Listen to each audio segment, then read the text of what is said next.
welcome, one and all. Good morning, good evening, good afternoon, wherever, whenever, however you all are.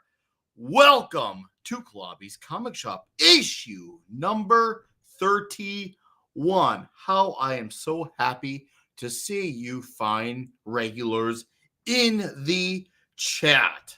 I love seeing this stuff. How you doing, guys? Let's look at them faces here. All right, let's look here. The Comic Relief Crusader. What's up, buddy? How you doing, man? My friend Dave C. How's it going, Dave C? Dave, we gotta talk. We gotta talk, okay? Nothing big deal. Just we gotta talk. So what's going on? Stephen M. Cowell. How's it going, sir? Jonathan Conroy. Steve Mitchell, my guy. Yeah, oh yeah. We'll get into that after we talk our last episode today of Amazing Spider-Man, and then we'll probably come back to in the summer for 81 through 100. But yeah, we definitely are gonna talk about that because, well, there's one comic I've read from them in the last few years, and it's been great, and I am curious to see how it's going to affect them. It's not officially official that they're officially out, but it is looking very possible. But we'll get into that. We'll get into that. But good to see you, Sir Jonathan. And yes, guys, we are also on Rumble dual streaming. So by all means, you guys can have it both ways on this show. So let's see. Hey, how's it going, Emily Kruger?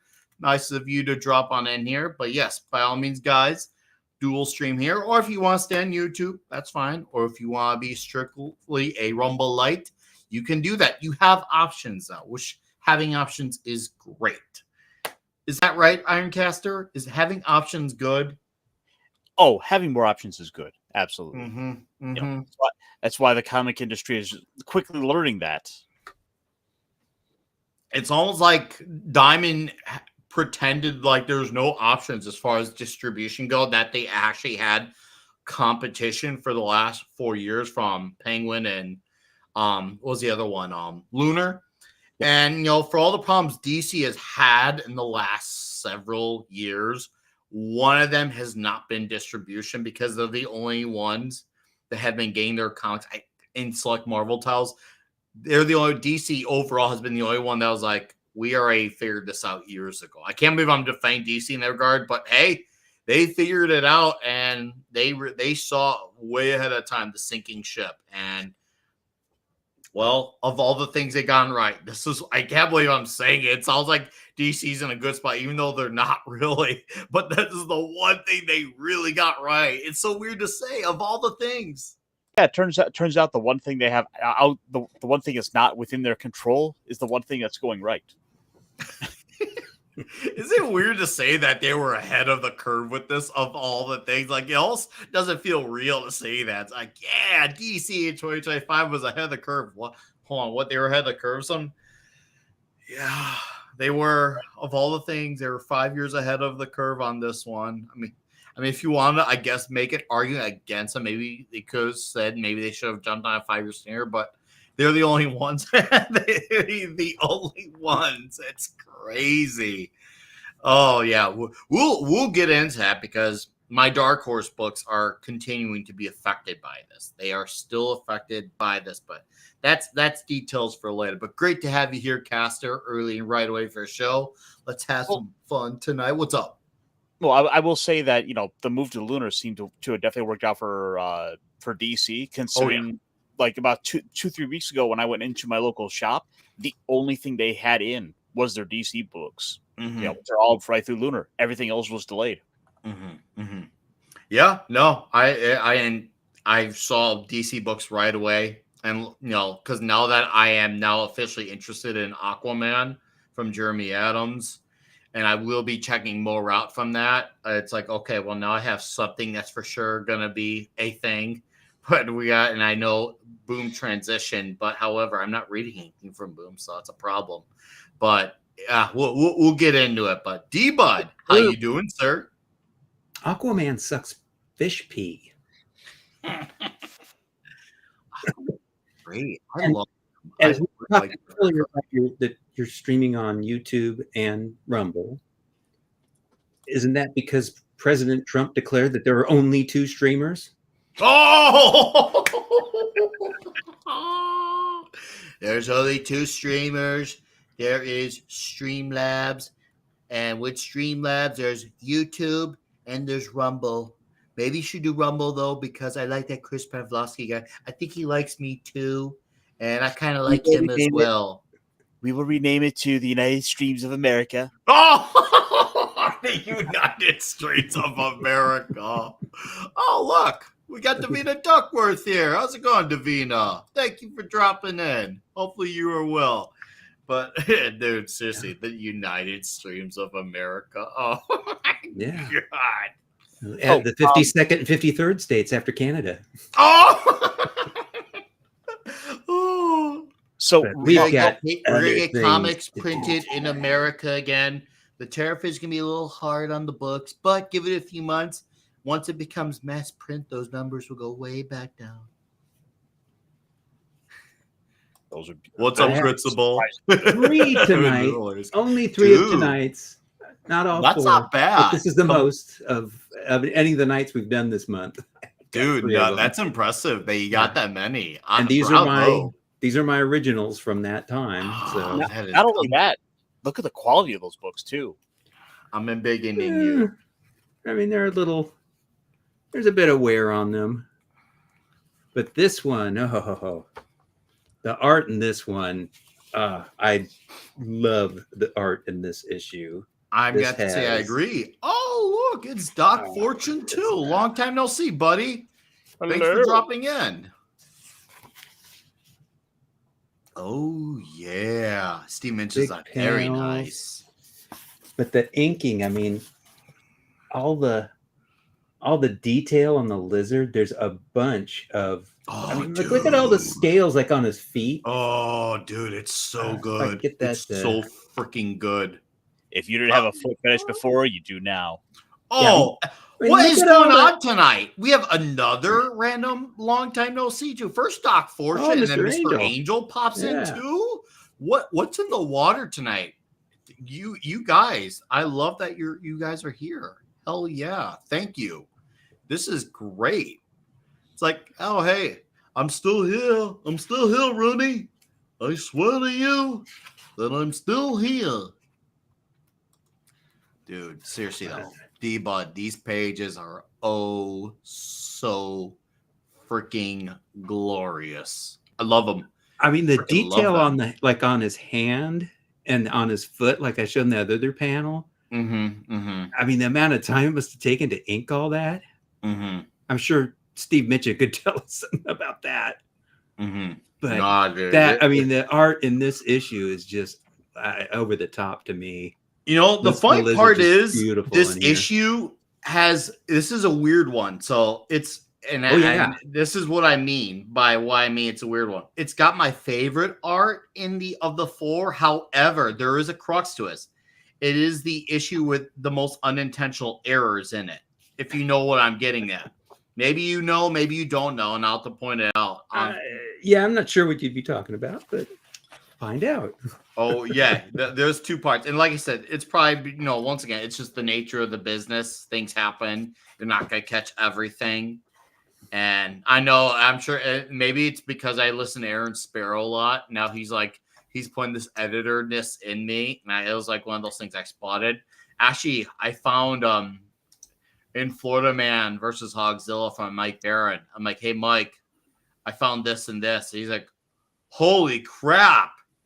I did not notice that. I was like, I'm not gonna say anything. If the world catches it, great. But he's like, no, that's a great eye. I was like, he'll have to run everything by you as a final edit, right? I'm like, do I need to start applying for editorial now for someone? Do I need to test the waters?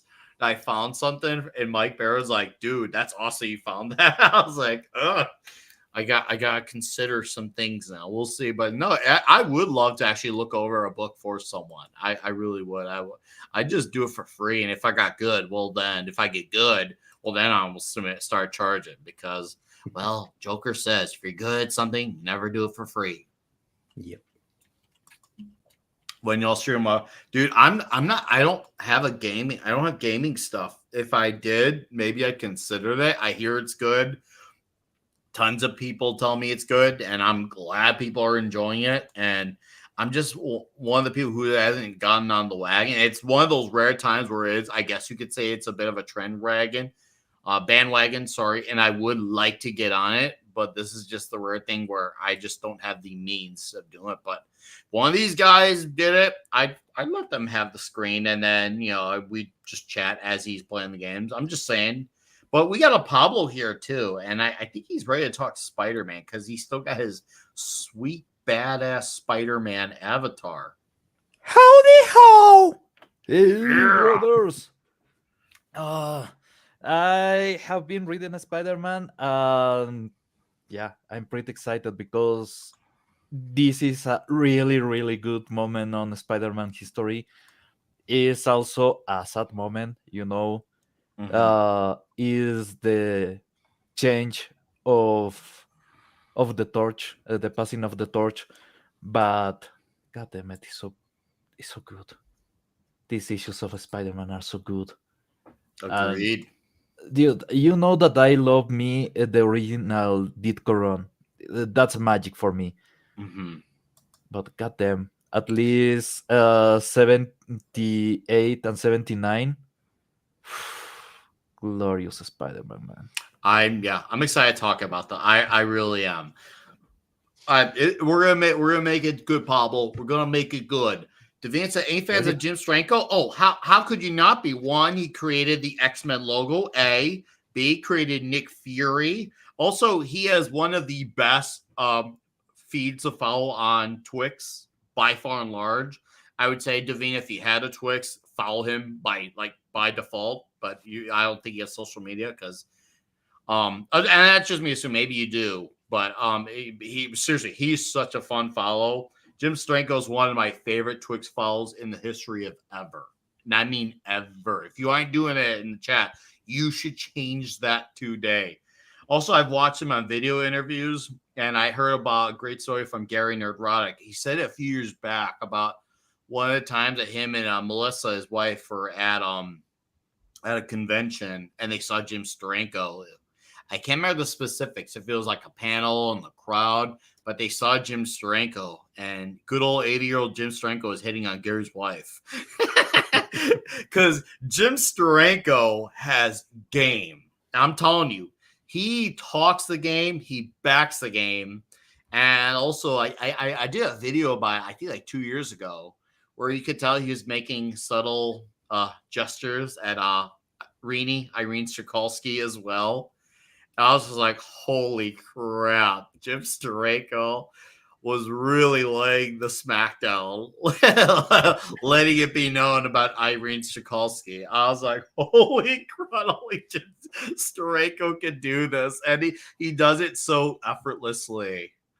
So, he really is one of the greats. He feels like the type of guy I'd be at a bar with, and I'd be like, I'll just watch you do the moves. I'll have the beverages, but I'll watch you do the moves, and he'll probably succeed. He was like, if Clobby and him were in the same room, oh boy.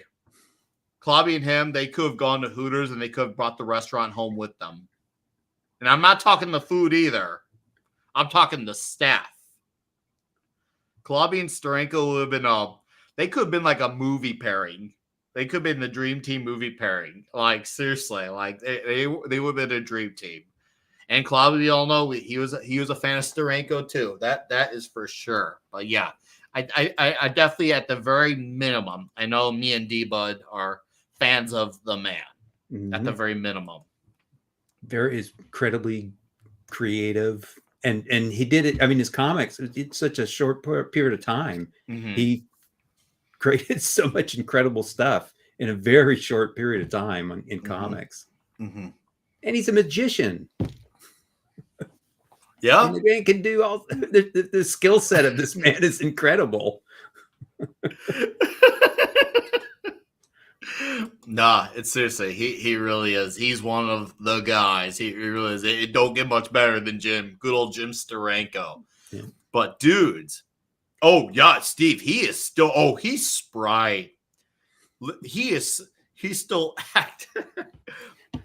I know I heard Mark Miller said he wants to try to get him on for one of his Miller Time episodes he does. Oh boy, that's a conversation that would shake the earth if that happened. and the last few guests he's had have been really good. He had Mike Barron on for an episode. Then he had Jeremy Adams, who seems to be a name that is now popping up in recent times. So, man, if he could go for a hat trick and then get Steranko too, dude, that conversation will be basically a masterclass on how the industry evolved, on how everything changed. Mm-hmm. I want that. I want to hear that. I do too. Yeah, seriously. Yeah, guys. Yeah, Pablo, look him up on Twix. Ironcaster. Like, you want to follow this guy, and trust me, he's a guy with a big aviator glasses, big shiny silver fox hair. You cannot miss this man. He looks like a guy that's from the 60s and never left. Seriously, ain't that the dream? Yeah, right. He definitely is one of those guys. You cannot mistake him. He's definitely the type of guy where you can be in a room full of thousands and you can point him out easily. He's definitely Austin Powers would bow to him. He straight up would. Okay. Enough about the legend. We'll definitely have to do a Jim Steranko show, though. I think we just gave ourselves an idea for the future, but we got to talk some Spider-Man. And yes, Steve, he is in his 80s, and he is still a very active man. Here, let's pull up a visual reference just to Nice. show you your own the tires off your own car. That's the way. Look at those shades on him, man. That's the shades of confidence. That's a lady killer, man. I know. I can see his aura. Yeah. Like Rick James, you could see his aura. Yeah. He's only missing one thing. He's missing that really thick necklace, gold necklace. And that's it. That's basically Right. He a deserves a medallion. Thug Life Yeah. chain. Yeah. He deserves Yeah. a Thug Life chain. He really He never started a cult because he would have gotten so many to the Jim Jones punchline. I have heard this story, Steve. I have nothing to confirm, but I have heard about this story, and I've heard enough of it where I think that's true. Yeah. it could be true. It could be. I mean, I don't know, man. But once again, in this timeline of 2025, you just never freaking know. dude. This You can sell tickets for that match. It'd be pretty short. Yeah, it would be. Oh.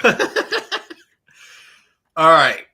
We're going to whip it out for Amazing Spider-Man number 77, which this is the absolute culmination, the conclusion issue, and as I like to call the overtime issue on the technicality, because we originally had a storyline that was about other things, and then this kind of late fourth quarter play got involved, and well, that kind of took the story to an extension period. It brought the story in overtime with a well-earned victory, though. I'll say that, with a well-earned victory.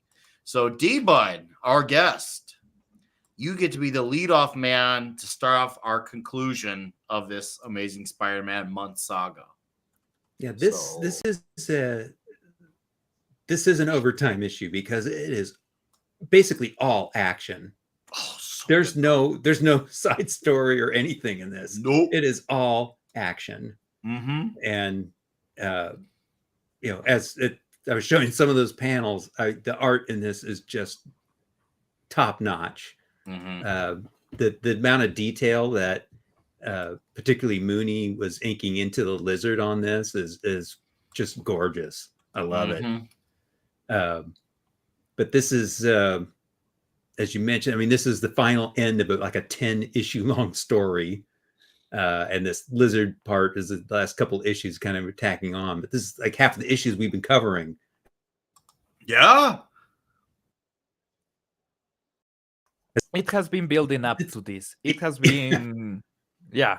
Well, it's got two climaxes because it built up to the one with Silvermane, and now this, where he's got to finally finish it off with the lizard, and Johnny Storm pops up, and I'm gonna help you with this crazy kook, and Spidey's no, and this is the most contentious I think these two have ever been as more adults. I mean, when they were young, they got really snarky with each other, but this is like Johnny's kind of PO'd at Spider-Man for not letting him take this menace out. It's like, what the hell's your deal?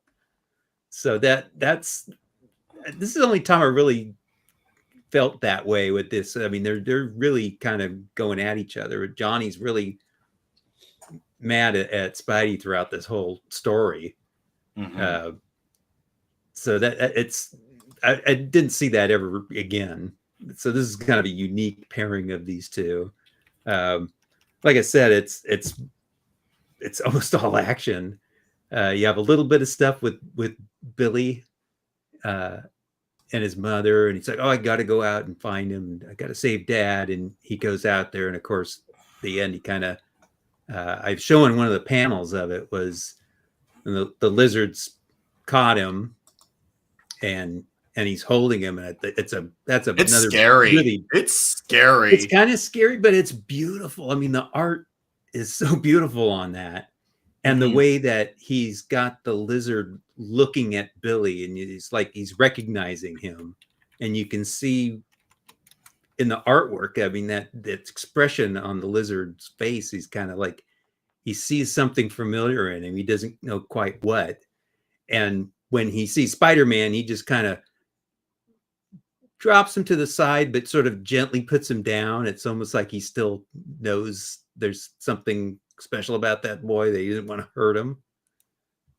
So I thought that was clever, that the way that was put in there. And again, I've said this many times before, but Spider-Man's greatest power is his brain. And that's how he solves all of this. Because he's got to get Johnny out of the way. And how does he do it? He lies to him. He doesn't know about all my powers, so I'm just going to make one up. Say, yeah, I got this spider sonic hearing. And I picked up a distress signal from the Fantastic Four. I think you need to go help them. I laughed so hard at that. Of course, you can't forget the power of the asbestos webbing. Yeah. Yep. By the way, I know the Human Torch is really powerful and everything, but wouldn't that Bestus be dangerous? I mean, knowing what we know for now. Him, but like Reed's probably going to get mesothelioma, and Sue and Ben for hanging out in his quarters because it's all asbestos line, according to the Fantastic Four comics. So yeah, they're having a problem. But yeah, as Maddie's daddy pointed out, that the purple pants of the lizard, let's just say that Bruce Banner and Dr. Connors get their pants at the same store. Oh my god! It's obvious. Yeah. I never made that connection ever. Who in real life wears purple and green? I have one green shirt. It's got a Toy Story alien on it. My kids got me it. And considering that, I love the original trilogy. And, well, the alien was always my favorite character. So I have a green shirt. I did wear a purple suit to a wedding once. I'll have to dig for that photo. It's on my Instagram. I'll show it off. I'll get set to show up after the session. I'll do you all a solid, and we'll look at after the session. I think some of you in the chat, if you're here in the way early days, I think I showed it off on the show, but I'll show it off for you guys. So you all got to stick around for me and Deba to wrap up our thoughts. I'll show it off. So I'll get it up and ready for you. Borrow it from Prince? And I stole it from Prince. But carry on, D-Bud. Yeah, and then of course the other thing he figures out how to stop the lizard. He goes, I know there should be something in these warehouses that I can use. I have an idea. because of the water that's there. It's like, hey, he finds some dehydrating powder, and that not only stops the lizard, it turns him back into Dr. Connors. So as usual, it's his brains that really get him out of everything. But yeah, just there's not too much else on this. It's all action.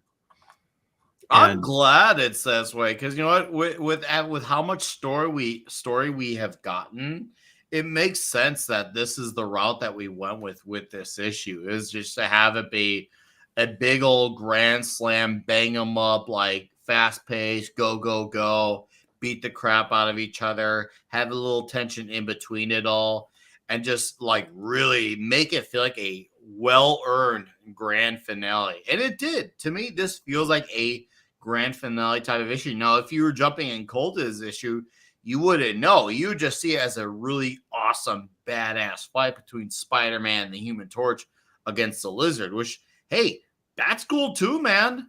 That's cool too. So you're not really losing from that mentality that way. Like, you have all but to gain with it like that. But if you're obviously in the broader picture of things, it is absolutely incredible that you get to have it in this story wrapped up. And it's a rematch against the Lizard.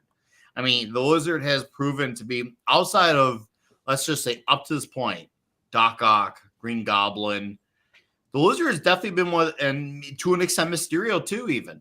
The Lizard has proven this is one of his most formidable foes up to this point. And you'll notice that as far as the old books that I kept, I still have issue 6.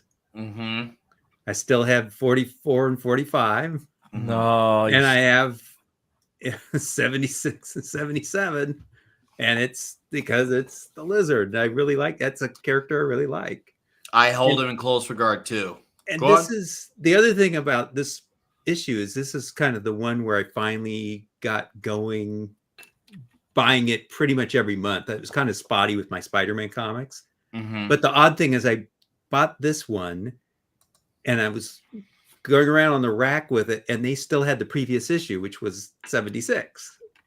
So I bought that, and I went to another store. They still had 75 on the rack. So I managed to I bought 3 issues in a row backwards, which back then was unthinkable. But I was like, how the heck did I get? I'm getting this too. But yeah, at this point on, I kind of got it. There's still an issue here or there I missed, but for the most part, I finally got going buying it every month after this issue. No, it's great. And the real tensions, there's a two-way tension. You have the tension between Spidey and Torch on how to fight the Lizard, and Spidey has to be to himself about how he needs to fish him, because he needs to defeat him, but he can't exactly really put any long-term physical capabilities on him that could, damage him, because that could and he's promised the Lizard. Yeah, he promised them he wouldn't hurt them. Yep, and he promised them. So Spider-Man, power and responsibility. Then you have the Human Torch, who realizes, oh crud, I know this is a serious villain. I thought this was going to be kind of like a walk in the park for me, but realized the Lizard is a bit more dominant this time around. I definitely have to take him a bit more seriously than from what I know and heard about him. So even though he hasn't actually faced him, he recognizes him. To him, it's a bit of a lesser villain. But now that the Lizard's so much more dominant, he has to take him seriously too. Because most heroes on the Human Torch's scale of heroism wouldn't think about taking a guy like the Lizard that seriously. But he underestimated himself. And I get it, especially... I wouldn't think so either, but he was obviously taken aback by it. But now he also has Spider-Man, because he doesn't understand why Spider-Man is making the choices that he's making. And I love it too. Though. And you can't tell him why. Yeah, you can't tell him. Yeah. Yeah, I have a question. Sure. On the first Lizard appearance, Spider-Man says that he can finally fight full power with somebody. And he was trying to incapacitate Dr. Connors. He already knew it was Dr. Connors. He was trying to cure him also. The Lizard has healing factor. Yes. So if Spider-Man kind of goes a bit too much, it's not like the Lizard will die. He only will get unconscious, and that's it. So I think it was more of the amount of danger that Johnny Storm can be for the lizard, because obviously he's basically just making alligator kebab at this point. But still, Spider-Man was playing too safe. He was being too soft with the lizard, and I found that kind of interesting, especially because you have at least two appearances before where Spider-Man has been going all out and the lizard is just too much for him. So is Spider-Man powers evolving, or are Spider-Man's powers evolving, or the lizard is no longer that powerful? Which one is it? The Lizard's that powerful to me. That's where I'm at with it. Is Lizard's that powerful? He is definitely, once again, it seems like now that he's more so gone in the sense that the Connors has really been straight up eliminated, but it seems like he has the advantages of his well, outside of his son, because there's that outlier when he actually sees him. But in the moment, he feels like he has the full dominant hold of that persona and characterization of being the Lizard. But his strength and smarts have definitely come to a much greater length than before. So that's So why, Spider-Man also has power up then to this point. yes, Yes, Okay. I would think so, Okay. too, yeah. It makes sense. absolutely. You know, I will say with this issue, like I'm happy to have got this one because I was ready to get past the tablet story we had going on, because it was just a kind of lame thing that they kept around for 5 issues too many to keep us going. And we're just kind of getting away from that just to have ultimately a solid comic of action, which is the main thing every kid who's picking these books up is going to want to have seen. Yep. You know, if you ask a kid what would they rather watch? Would they rather read Spider-Man fighting the Lizard and teaming up with the Human Torch, or do they want to see him dealing with the Big Montana, or any of these, like, the gangsters? It's like, at the end of the day, the kids want to see the big superhero fight with the monster supervillain. Agreed. In the sense of wanting the big fight. But I actually did enjoy the story overall, though. I gotta say, I did enjoy the tablet story. Maybe it's because I've grown up on the Silvermane stuff, and that probably adds to it, the whole tablet.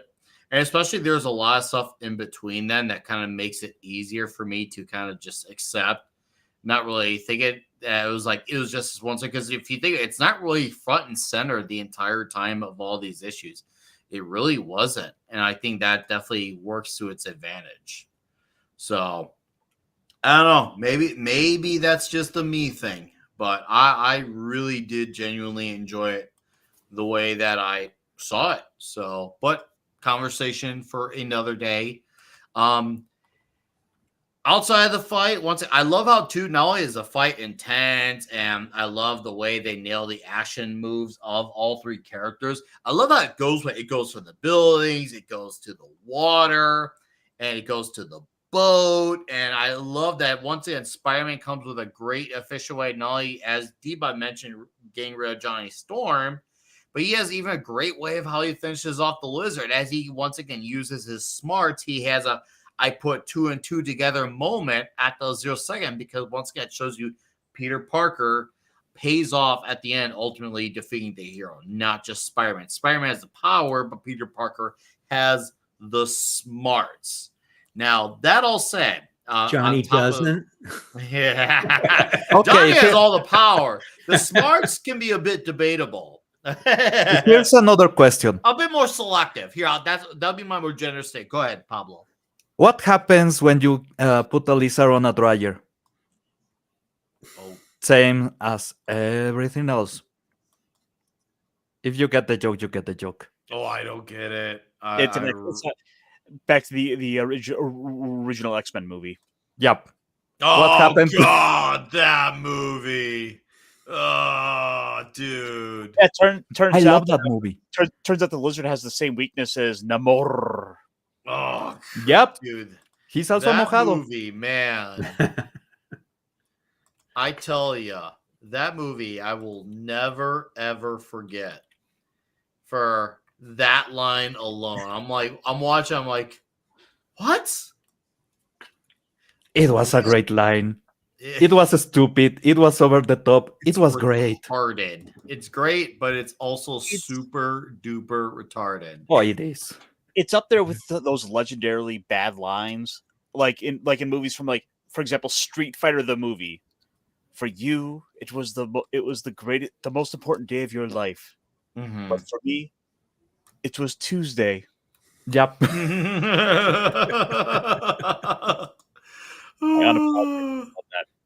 Love that All movie. right, dudes. I want to highlight in the channel.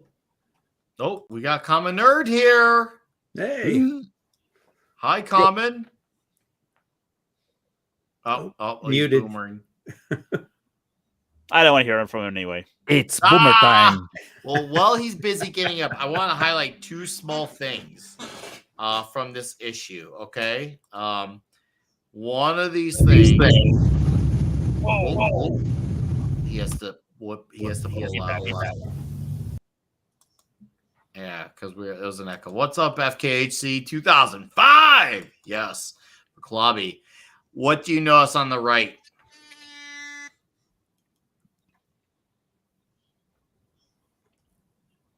Someone? Bueller? Where's his other leg? Yeah. He has one it was leg. weird. Yeah, like you said. He does have the Hulk's pants. It doesn't like bring it down for me at all. I'm just like, oh, it was probably an unintentional thing. I mean, once again, especially with deadlines and meaning the monthly deadline, and especially, the editor, he's gonna miss something. And this was probably a genuine, oh crud. They probably like laughed at it, like, oh crud, what happened here? Oh fuck it. It's hanging the other side. He just can't see it. Yeah, we know it is. Sometimes you get an extra arm. Sometimes you lose a leg. It happens. Like, they remember Dr. Cotter lost the stand? Dude, every Tuesday afternoon, I lose my leg and it comes back the next Wednesday morning. Did you know that? It's the lizard. Yeah, it grows right back.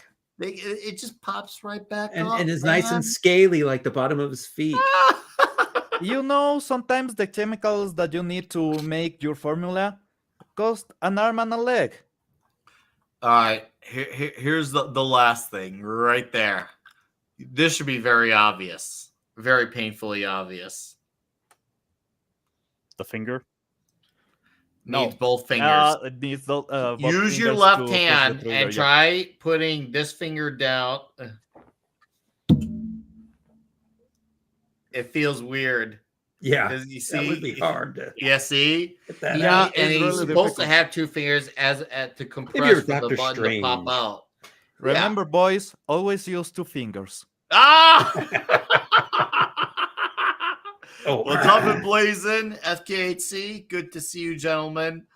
But yeah, I just want to point that out. It was just funny to laugh at because once again, overall though, seriously, astounding issue, great conclusion, great issue in its own right. Highly recommend if you're a Spider-Man fan. If you're someone who's a big fan of the Lizard like me and D-Bud, well, you're gonna have a jolly gay old good time. Well, I don't know why I said gay. I just wanted to have an excuse to say it. Yeah, but, it's not Tuesday, but we can be gay. It's not Toxic Tuesday. Have a gay old time. But we'll just say we'll have a gay old time. So, all right. I promise I'd show off the. Whoa! Holy! All right. Let me show off. I found the photo on the Instagram. So, because you guys were curious, okay? Bike curious? Bike curious. Only on Tuesday. All right, I found it. Let's do this. So about 7 years ago, I went to a wedding with a buddy of mine. He was, I guess you could say, he was my plus one, and I was like, you got to come to these weddings for one of my longtime friends of like many years. And my friend who was my plus one is from Chirac, like the absolute hood of Chirac. And my buddy was getting married. his girlfriend like a decade at the time. I was like, dude, you're gonna love this wedding. Trust me, it's gonna be great. I'm like, oh, and I told my buddy Scott, who's getting married, I'm like, I'm gonna wear a purple suit to your wedding. It's like no one's gonna pay attention to our wedding. I'm like, they'll pay attention. But I gotta do this. And then it happened. So I pick up my buddy at the train station, and then we go to the hotel room, and we decide to get some photos in front of the mirror. And then, so this happened. Let me get the screen up. Where is it? Where is it? No. There it is. There you go. That is a purple outfit. Yes. You just need the right shirt if you still have that, and a nice hat, and you can dress as Fancy Dan. Yeah. Ah! Yeah. Oh yeah. Notice I don't have long hair back. I had at that point I shaved my head 4 months before this photo, around there. So it was August 2018, as you can see right there. I shaved mine Sunday. Did you? So yeah, I was purely bald. Like this was the last time I shaved my head, and when I mean shave my head, like I didn't just like do a buzz cut like with the clippers. No, I used the razors on my scalp and everything. I was stone cold Steve Austin bald. Well, the nice thing about doing that is if you don't like the haircut, it'll grow on you. Ah, that's good. So, all right, there you go. The older you get, the less that works. So, all right. Well, dudes, this is true. hi, Common. This is true. Hi. Sorry, I was having some issues playing Hogwarts Legacy earlier today, and it was, I guess the new update made it buggy as all crap because like it crashed on me like 6 times, and the last time took my entire computer with it. So like things were all kinds of buggy and not reading properly and in all the right places. So but it looks like I've got everything stuck in the right place now. You can say that update took the magic out of it. Oh wait, you're not gonna be able to hear it because I gotta switch that. I still gotta fix that stuff. You can't even hear that right now either because I gotta fix that too. But yes, I'm glad to be here. Sorry, newborn. So things were kind of late and crazy around here, but I've got my reading in and done and all of that kind of stuff, and I'm excited to be here. So yes, congratulations. Thank you. And she shares a birthday with a very special person too. Oh yeah. Yeah. Really? Mm-hmm. That's hilarious. Yeah, dude, she literally just made the cutoff. It was like she showed up right at 11:44. Oh, so it was just barely on Wednesday. Barely made it on a special day. Yes. Yeah, that's awesome. That's great. I love that even more. That's awesome. Well, dudes, are we ready to transition to issue 78? Giggity. All right. Well, hey. This one's to our chat for being here and hanging out with us. Thank you guys, all of you and lady. I think there's 2, so we'll say ladies. So thank you. Seriously. Also, it's Groundhog Day this weekend on Sunday. So happy Groundhog Day as well. Cheers. Yeah,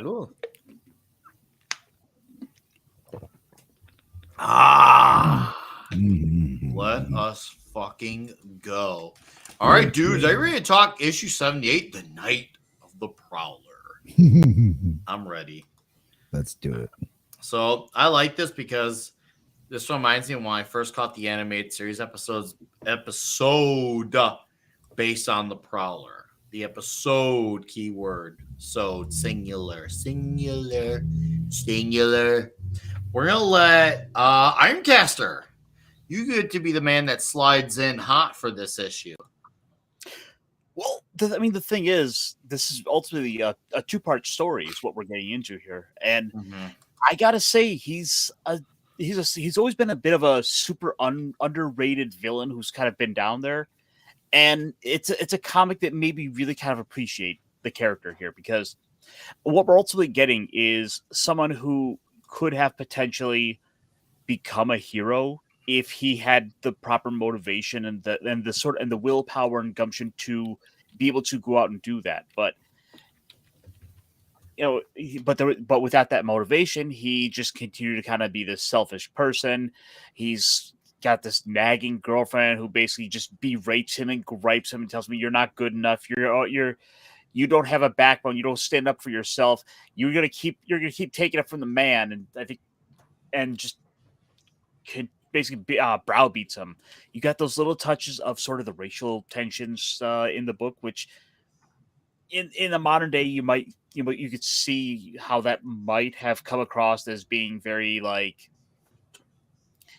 primed to be hated with all the modern, the culture war talk. But it isn't a huge part of the comic ultimately. So it's not something you could really, it's not something that necessarily takes you out of it, because it does, it was primed in the environment of the time. We've got relationship issues in here where Peter's worrying like, oh no, I might have lost Gwen. So we're getting back into the swing of things with Peter's life. Now that the tablet nonsense is gone, and we almost lose Peter at the end. It's a fun book. This is one that is perfect for coming in, and I will say this in the next issue have made me really like the Prowler as a character. However, he hasn't quite made it to that little legion of loser villains for me, because I think he's too good of a villain for it. You're right. The thing is, he's a guy who ultimately means well, but he's the type of guy who is also a little bit gullible, where he falls into the wrong traps very easily. He really wants to do good, but he wants to take a bit of a few too many shortcuts to get there. He doesn't want to go by the long game. He wants the quick way. He's a get rich quick type of guy, even though he wants to do ultimately good the world. Even if and the times he does end up doing some bad things, it's usually as a way of, I guess you could say, setting himself up to do something good, aka staging shit, or unintentional errors where it's like, oh shit, I did fuck up here. Oh damn, what was I doing? So Hobie Brown, he's definitely a conflicting character in that regard, and I do give him credit. He's definitely not in like the Z-list cast of My Great Pantheon, but also he's not this cold-blooded son of a bitch, but he's not really a sympathetic villain either. He's really not. He's in a really rare breed of dudes. Think about it. Also, in addition to that, we get a great Jameson moment where he stands up for Hobie. Yeah. Oh, it was great. He's coming and he's kind of complaining like, well, you don't listen to me. Like I've got all these great, and he's complaining because with his boss, he's like, I've got all these schematics and ideas built up to improve safety for the window washers, because we haven't mentioned that Hobie Brown is a character who's started out as a window washer and used what would have been some safety tools to become to basically be a costume crime fighter or criminal. But the boss was too keen on pinching those pennies, so he didn't bring that into it. And throughout this, we see like, Jameson was quick to criticize him and then he's like, well, surely the Bugle's got money. I'll just go rob that.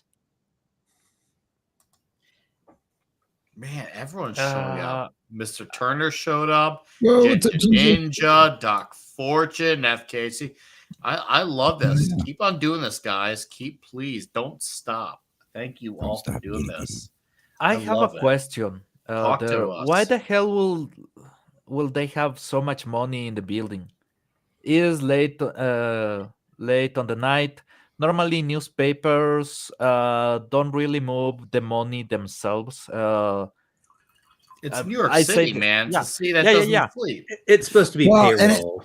This was back in a time where they actually paid you cash a lot of the time for things too. Because Parker doesn't always get a check from Jonah. Sometimes it is cash. Oh, okay. So, plus, you got to remember, like this is when like the comic books is 15 cents. Yeah. This is like the era of like the 50s and the 40s and like all of that kind of stuff. So. Hey, wait a minute. Nah. I'm not that old. By the way, although it did cost a dime for a phone call, as you saw in the previous page. Yeah. That's all it cost. I love how scared that guy too is. He picked me up by one hand. Holy shit, I'm out of here. He was lucky. Take care, Steve. Thanks for dropping in, buddy. I'm getting my first ever fundraiser set up to get going to Vegas, man. So I'm gonna make sure I make it, just so I know I get to meet gentlemen like you. So we'll be in touch. So my goal is to get a fundraiser for Vegas, and now I want to try to book at Trump Hotel. That's my goal. Nice. Damn, somebody wants to get fancy. Just don't drive a Cybertruck there. My goal. Oh man, and we get student. Man, everyone and their mother's showing up. What's up, student? Man, everyone is showing up. Okay, who was I letting go? Pablo? Was Pablo gonna be the one that slid it in, or is Caster still going? I lost. I was just gonna kind of say, we should probably talk about the Prowler's design. I love it. It's a solid one, but the thing is, it's lacking that little something to kind of really put the Prowler over the top. You think so? Okay. Yeah, like I feel like the costume it needs that little touch of that extra little touch of color to make it pop, because it's green and gray, purple. It's purple. I was going to say wings. He needed wings. Honestly, in a way, it kind of reminds me of like an early prototype Spawn design, but it's lacking that Todd McFarlane flair. Well, maybe yellow. He does. Maybe like Todd McFarlane is inspired by the Prowler. I mean, we are talking like a 25-year gap. Speaking of inspiring the Prowler, did you know who did inspire this character? Who kind of is credited as the creator on the first one? John Romita Jr. Yes, John Romita Jr. gets the style. Sorry, not the style. The credit for the script. Yeah, he came up with the idea. Yeah. No, it's freaking awesome that they actually laid it out word for word that John Romita Jr. So he had to have been a kid when he came up with this. Oh yeah. But I actually like the suit. I think it's great, even though it reeks of these supervillain colors. That is basically the big red flag for what supervillains are. I love the suit, but I can see why it probably wouldn't resonate with some. But me, I love it. I'm like, I could wear that suit. I'm not joking either. I'd wear it. Overall, I think it's a B tier costume. It's good. If we could just rework it just a little bit, we could bump this thing up, because like I like the gauntlets. I like what they do with those. How he's even got the ability to kind of shoot those little pellets out of like his ankles too. I love that costume. That was immediately what I was thinking when I was reading this earlier. I was like, this would be actually like a not super hard cosplay, and it would still look really fucking badass. I'm with Nick. I totally dig this fucking costume. WonderCon. What state's WonderCon in? Not a clue. Is that in America? I sadly I will he's not in Japan, so I don't know. Anaheim, California. Oh, Anaheim. When is that, Ginger? Let me know the dates. If it's in like several months down the line, maybe I could try to swing out some hope. Because that's cool. That's in Anaheim. I'd go to I'd go to Anaheim. I would like to go. That could be fun. That could be really fun. They did WonderCons up in the Bay Area when I had nice. Oh shit, Marshall. Yeah. Too soon for me. Too soon. I would love to go, but damn it, too soon for me. Oh, that's sucky for me. I'm sorry, homie. Maybe there's way too much coming up that prevents me from that. If I had known sooner, I'd be like, oh, yeah. Fork yeah, bro. One day, Ginger, we'll reunite in person. I'm at least lucky to say I've been in your presence twice, so that's a pretty damn good track record. One day we'll hit 3. One day, but What else, Caster, for you in this suit and all that jazz? No, I think I kind of hit on everything I've thought with this one.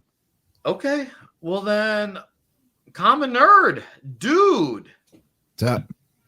talk about ASM 78, dude. So I enjoyed this. I thought it was cool. I love the intro on this one too. It's like we're unveiling a new villain for the very first time. Like, you know, I love how dramatic they are with that kind of stuff. I always Right. love that. You know, they're like, and like you can hear like, and because Stan Lee's voice is so iconic, and you know, we've got Clobby's version of it, of course, too. It's like you read it in that voice too.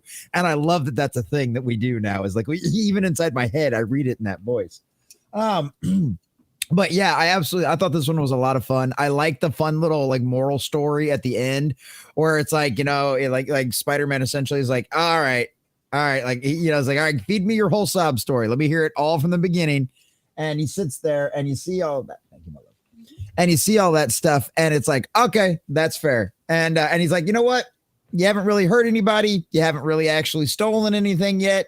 You thought you threw me out the window, but you actually didn't. You thought you caused me to jump out the window, but you actually didn't. So you know what? No harm, no foul.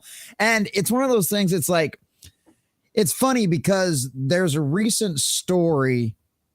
There's a story in Your Friendly Neighborhood Spider-Man, that new garbage woke ass animated series from Marvel, right? Where Spider-Man exist. Yeah, I know. Well, Spider-Man, it's a similar story. But the thing about it is you can tell the difference between what the writers in this modern era feel acceptable with a story like that and what they didn't, because the difference is in the new story is that this chick actually robs somebody, right? She actually robs a pizza store. She like legitimately does it. And then she breaks down in tears, and it's like this big sob story, and there's no consequences for what she does. It's just like, okay, just run along home. You did it because you're poor. That makes it okay. Right. Whereas this guy, like, other than scaring the crap out of a couple of people, he really didn't do much. You know what I mean? He wasn't he was a bad criminal. Like, he wasn't successful at any of this stuff. So it just shows you how much like the elements of the kind of morality is the difference in the stories. Like, there's certain lines that if you do cross those, you can't allow it. But it's like Spidey said, he's like, you haven't broken any laws. You haven't stolen anything. Who am I going to turn you into? You know? And so I thought that was appreciated. And I did think when in that scene between him and his girl, I think he is taking it more personally than what he should have, because she's essentially like the conversation doesn't go sour until he just comes up with fucking excuse after excuse after excuse as to why things aren't going to work and why every suggestion she's given him isn't going to work and yada, yada, yada. And finally, she's just like, you know what? Fuck it, dude. Whatever. I'm not going to be, I love some of the slang in this too. Like, I'm not going to be your wet towel that you fucking cry into anymore. You know, I'm gone. I'm out of here. And there was a couple of other examples of the slang that I thought was really fun to listen to because you don't hear it anymore, but I can't remember what the other one was. But so I thought that was very interesting. And it's just, you know, it's one of those things like you hope he does good with his life. You hope he does good with his life. He actually does, because he's clearly a smart guy, you know. And then there's sort of them subtle tones of like the racism in like certain segments, and honestly, I loved Jonah in this one too, because Jay Jonah like comes out and like defends him, you know, like he literally like straight up like bullshits, because like Jonah's like fucking berating him for like just sitting outside the window forever in a fucking day, but as soon as his boss comes in, apparently Jonah fucking hates the boss because Jonah starts covering for the employee, and he's like, no. I was talking to him. I was telling him how much your prices are fucking ridiculous and how I'm going to chew your ass and how he should chew your ass and tell you to get bent and make sure you tell him to give him a piece of my mind and da-da-da. Oh, so it was like, oh, so it's your fault he was telling him. I was like, yeah. And so it's like, no, the dude was like daydreaming, thinking about all the ways he could figure out in some way to be like something else and something more than what he was. And no, Jonah totally covers for him. So it's like, there is, he's got a bleeding heart after all. It's just in very small portions and never for Spider-Man. You have to catch it. It's a you have to catch it thing with Jonah. Which it's kind of the counterpart to the other issue last week where Robbie's son thinks Jonah is racist. Yeah. Yes. Why are you putting up with him? And he's like, he didn't say anything racist. Yeah. Whereas in this case, Hobie's boss says something racist. Yeah, he's a little racist. Yeah. And Jonah is like, hey, I don't like you talking like that. You know, he's defending Hobie, and calling that guy out for racist remarks. So it's But like, yeah, Jonah's not racist. No, he's just an asshole.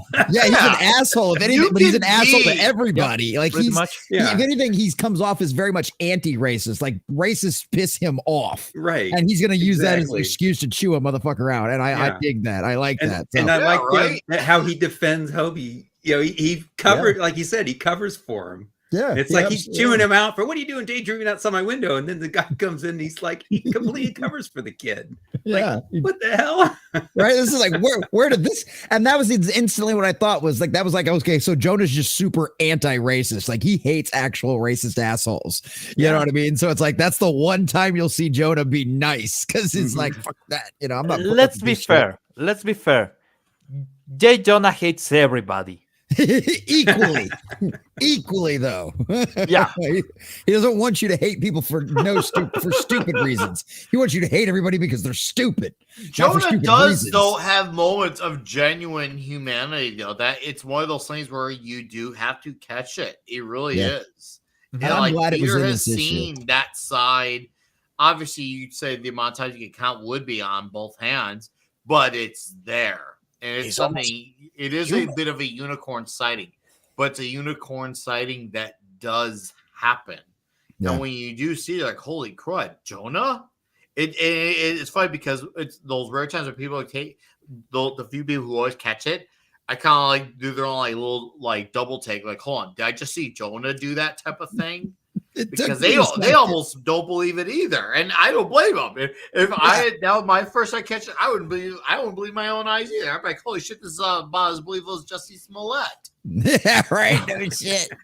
Yeah, I think there's a lot of great parts about this issue. There's a lot of really good highlights. So I enjoyed this one a lot. You got to see different aspects of some of the different characters. You know, you even get to, and of course, you know, I mean, how many times have we seen Spider-Man get gassed? You know what I mean? Like 5 million throughout like the comics and everything else. Like he's always getting gassed. So that was fun to see. But Wait yeah, a minute. I really enjoyed this one a lot. Is the first J in J. Jonah Jameson stand for juicy?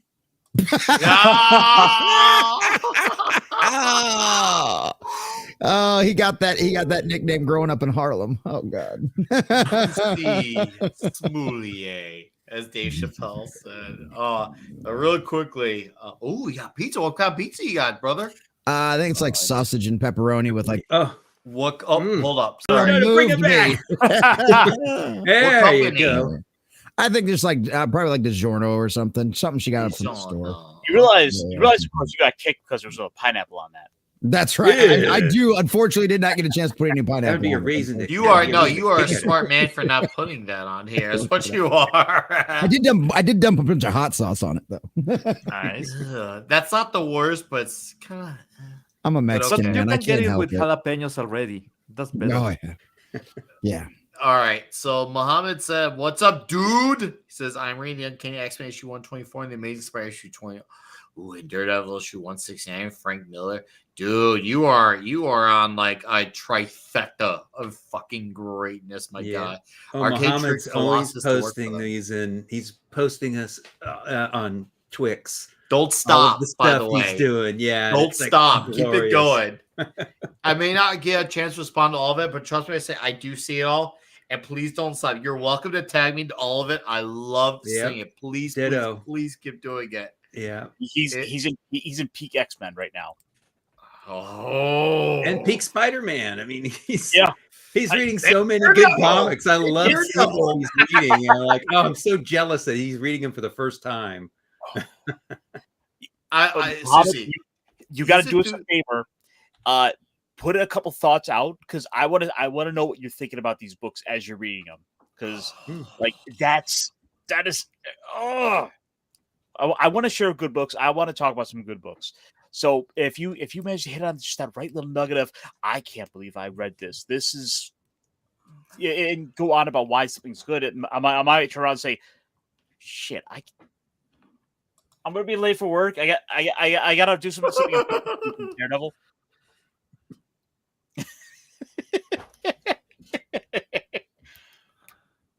Spoken what like he a what he true said. nerd. Yeah, Spoken like a true nerd. put some comments in with those when you post them, Muhammad. All right. So, dudes, See. are we Okay, ready man. for issue 79? Oh Yeah.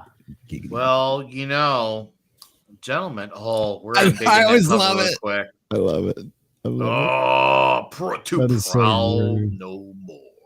Oh, I guess I did kind of jump ahead in the storyline. My bad. I forgot. No, this was you're a good. You're two-parter. good, dude. I forgot. And I don't worry love about this. it. I love the disclaimer at the beginning of this too. Is like, okay, we promise to stop doing overarching story arcs. I love that right there. Disclaimer. I loved that so much. Right there. Oh, Well, Mark, so great. that's actually something that I was doing the Fantastic Fours, finishing off what Clobby had started there with J-Man. And when we got to the later issues, we got to the same period because there's around issue 94 in Fantastic Four. And that is a period when Marvel kind of just did single issue stories. And I mean, we're only going to get to the next issue on this, which would be number 80. Yeah. Which this is a single issue story, but there's going to be a few more in the next time we meet. But there's still like a 3-issue story in there that's embedded in it. So they didn't only do single issue stories during that period, but they did for the most part try to keep it to single issue. It was almost like they believed in moderation. Have a few single issue stories here, have a 2-part there. It's try to kind of help new readers get into it without have an overarching. Well, that was the beauty. Even with the overarching story arc of the tablet, there was enough. That's the thing. If you think about it with the tablet stuff, that was a bit of a secondary story amidst everything else that was going on. What was the stuff with the Kingpin? Yeah, I mean that was a 10-issue long story. Yeah. And Fantastic Four had several 4-issue long stories. I mean, Thor at the time probably had, he did 5-6 issue long stories. So they were drawing stories out quite a bit, and they kind of just said, hey, we want new readers to be able to get in a bit easier. So they did spend a period of almost several months, at least, that they just did single issue stories. And I think it was nice to be able to have single issue stories for a bit. The longer ones could be draining. All right, dudes, are we ready to transition to issue 79? Giggity. Good. Well, then I'm gonna let D-Bud and then Pablo have this one because I'm sure Pablo he's waited a bit, and I'm sorry, Pablo, by the way. This one I really like. So well, then I guess it works out then. All right, D-Bud, batters up. Pablo sounds like he wants to go first. Oh, because okay. he said, I want to hear what he has to say. All right, let's hear it. All right, Pablo, you're the batter up now. You're the leadoff man for this issue. Okay, the Prowler, amazing character, especially in this issue. But the fact that Parker is finally snapping out and getting jealous about Flash, the moment when he grabs Flash, I'm like, oh, yeah. Ooh, yeah. We haven't seen, if you remember, it was on the Ditko era the last time that they had a confrontation.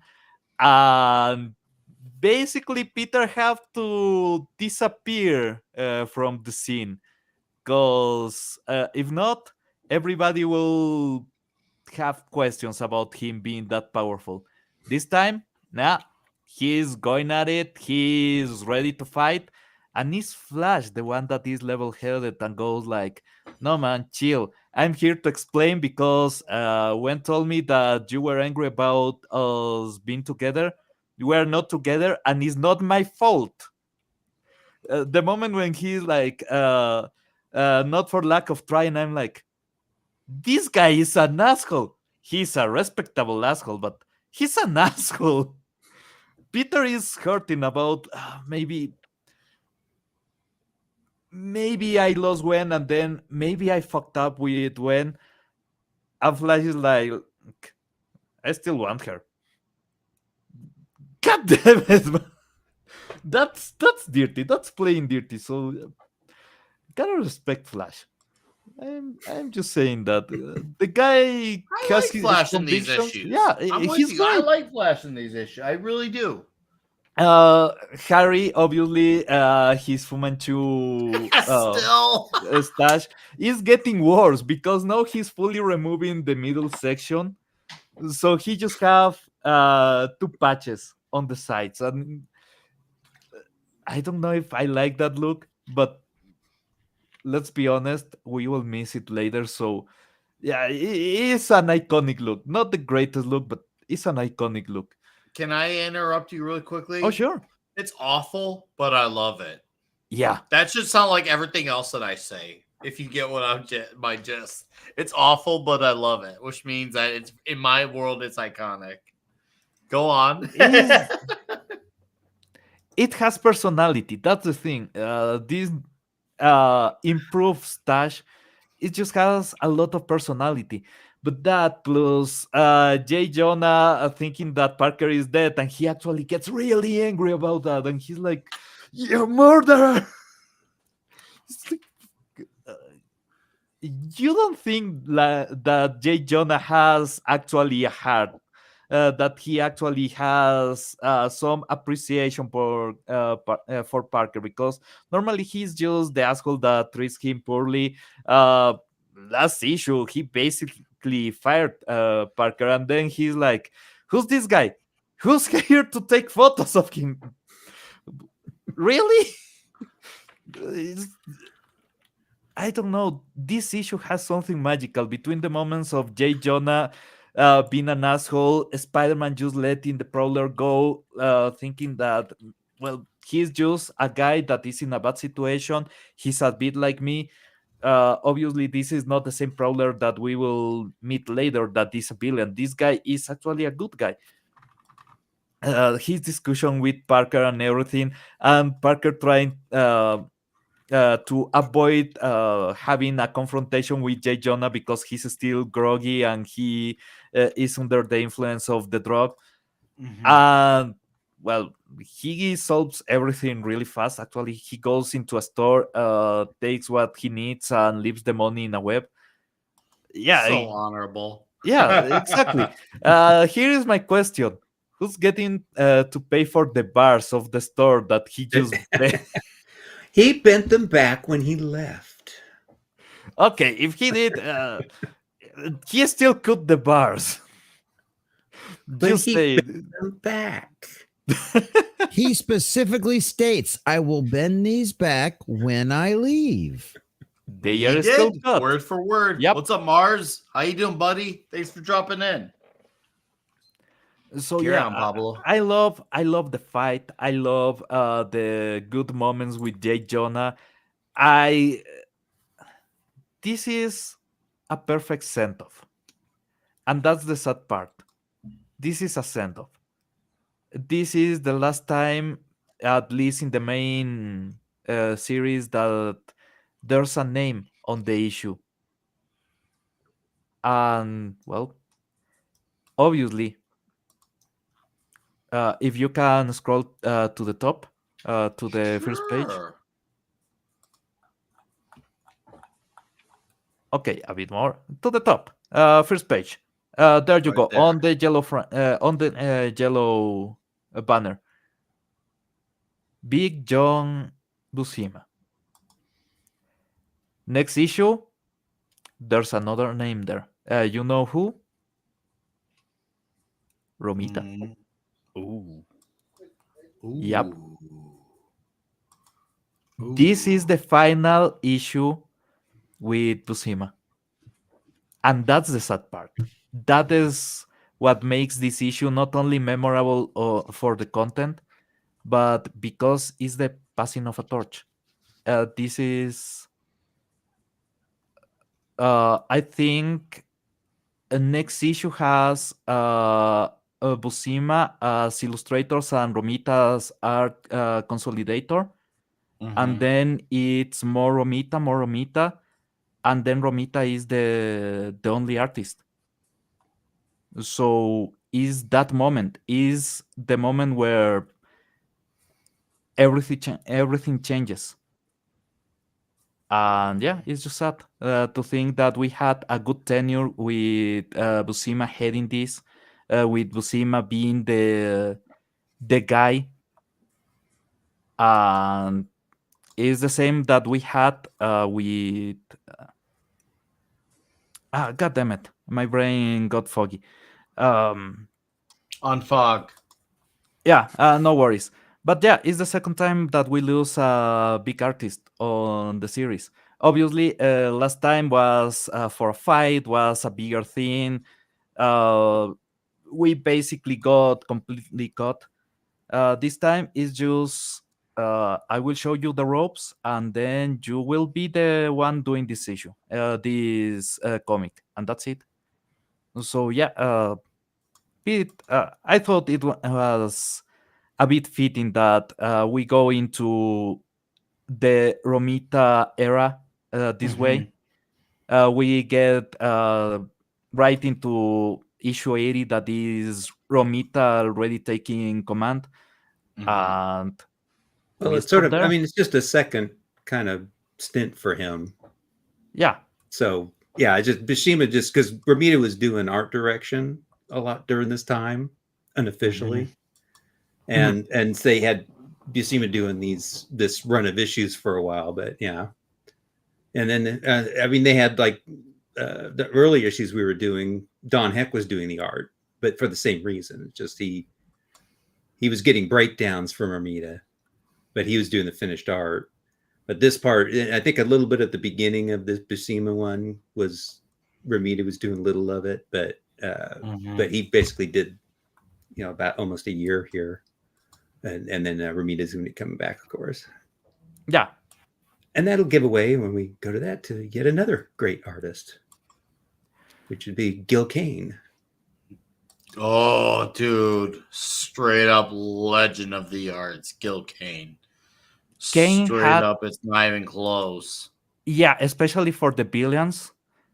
He had a lot more of an stylish way of presenting the fight that I like a lot. I don't know. Is to think that this comic has gone through so many hands, and it has been going through so many changes. And it's still keeping the quality, it's still keeping great stories. Some things are getting even better. J. Jonah is getting a lot more of time. Next issue, you will get a lot of J. Jonah that is hilarious. And yeah, it's an interesting time for this. Also, is one of the last issues that we talk about with Clobby, if you remember. We were talking about exactly that, exactly the changes with the art style and everything. Well, I found it fitting for us to end in this couple of issues. That's it. Okay. Well, by the way, shout out to Rumble, Occupant 42, Madhouse Retro Gaming, and 7 others are there on the Rumble chat. Thank you guys. Appreciate you guys supporting the show on Rumble. That is what's up. By the way, member stream next week. So, and if you're a Rumble member, you can be on the panel too. So it's the YouTube. We'll do an all members. All YouTube, all Rumble members next week. We're thinking, I think next Saturday afternoon, maybe early into the evening. So it'll be great. Hopefully, give everyone a chance to slide on in and be a part of the show that can. It's gonna be great. It's gonna be diabolical. It's gonna be huge, and we're gonna have some fun. So thank you guys for supporting the show on Rumble. So, Anthony Mackie, I would actually like to talk to Anthony Mackie. Not gonna lie, straight up. Even though what he said in Italy was absolutely idiotic of the highest caliber, and this is something I gotta give credit to the Critical Drinker for pointing out in his video about Anthony Mackie. Usually, he does have a smarter way of handling conversations like that. But man, when he fucked up big. I mean, diabolically big. Yeah. Now, that's exactly what I said in my video on that too. Is he normally been much better in the past? He's usually and your drinker did have a good point. He usually has a lot more clarity to his statements. But man, you could have swore if that was your first statement of him speaking, you could have swore that was all of it. But usually people who speak like that are like that all the time.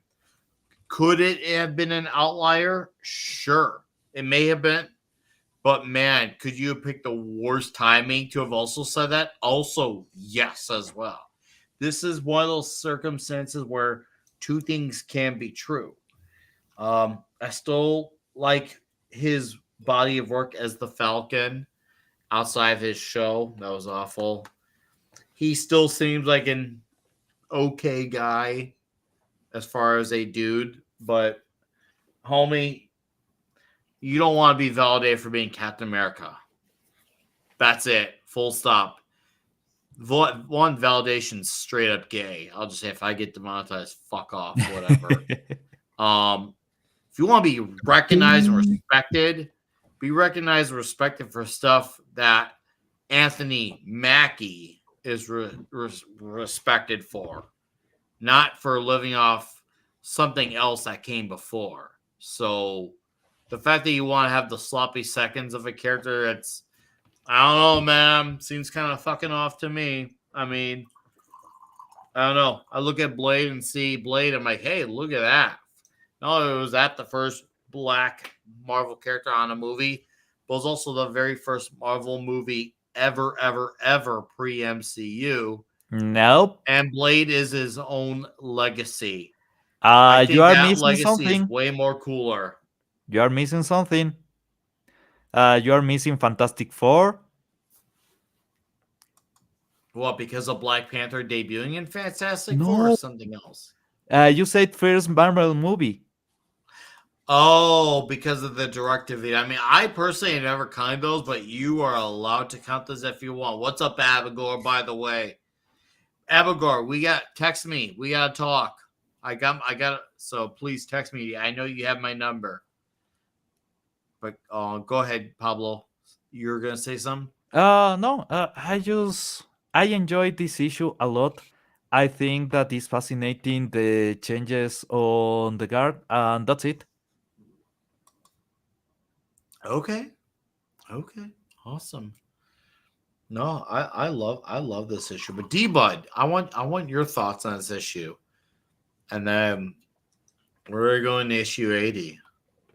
Yeah, this still is another a bit more action at the last issue, which was a lot more just background and character interaction, which because the first issue we were talking about was all action.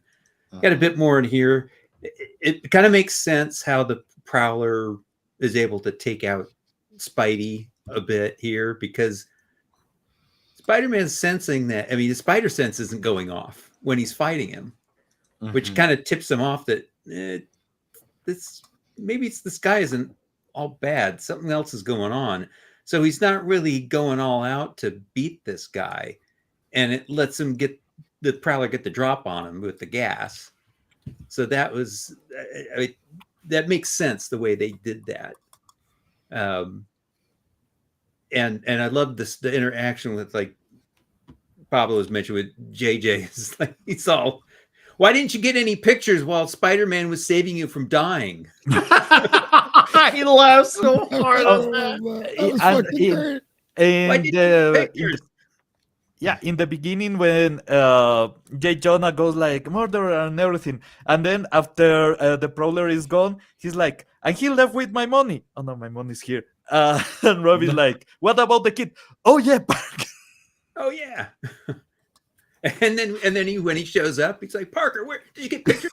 Did you get pictures while you were thrown out that window? Okay, we better let him go home, Jonah. He doesn't look so great. And he's like, lousy punk. Why didn't you get me some pictures? Like, he almost died. Like, well, yeah, but he's the only guy around that gets good pictures of Spider-Man. So he's while he's plunging to his death. Oh, so that was a nice pictures. Character moment for JJ. Now Pablo did jump the gun a little bit, because the Flash confrontation is actually next issue. Oh yeah. This Oh, one, he has the confrontation with Gwen. Yeah. You're Because right. he runs into her He sees her after on this first thing, and he runs into her at college he because he's blues her. like, Yeah. "Oh, I gotta go to class and stuff," and he sees her, and he just kind of blows her off by going, "Yeah, I hope you and Flash will be real happy together." So, well, won't you talk to me? And it's well, and she's like, "Oh crap," and so yeah. that's why he's just kind of trying to do something, get his mind off of Gwen when he goes out to tackle the Prowler again, because he's just like, he's still broken up about it. He's like, oh great, she's dumped me and for Flash, and what am I going to do? I gave my heart away to the wrong girl, that kind of stuff. He's so like, dramatic. I love it. Yeah, man up, dude. Right.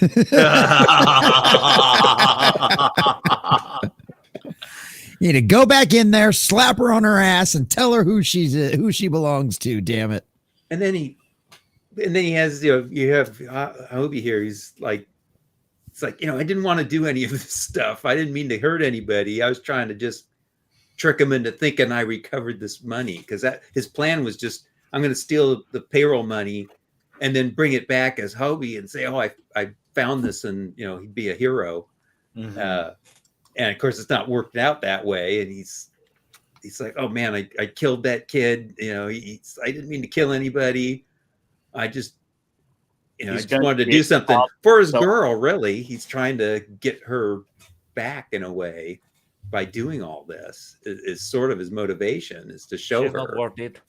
And and it's like, and so when he is defeated pretty easily by Spider-Man the second time around, because he's wise to his stuff, and of course Spider-Man still, he can tell if something's not quite evil about this guy, and he's just a kid when he takes his mask off, and he hears a story, and he's like, oh, girl trouble, yeah, I know what that's like.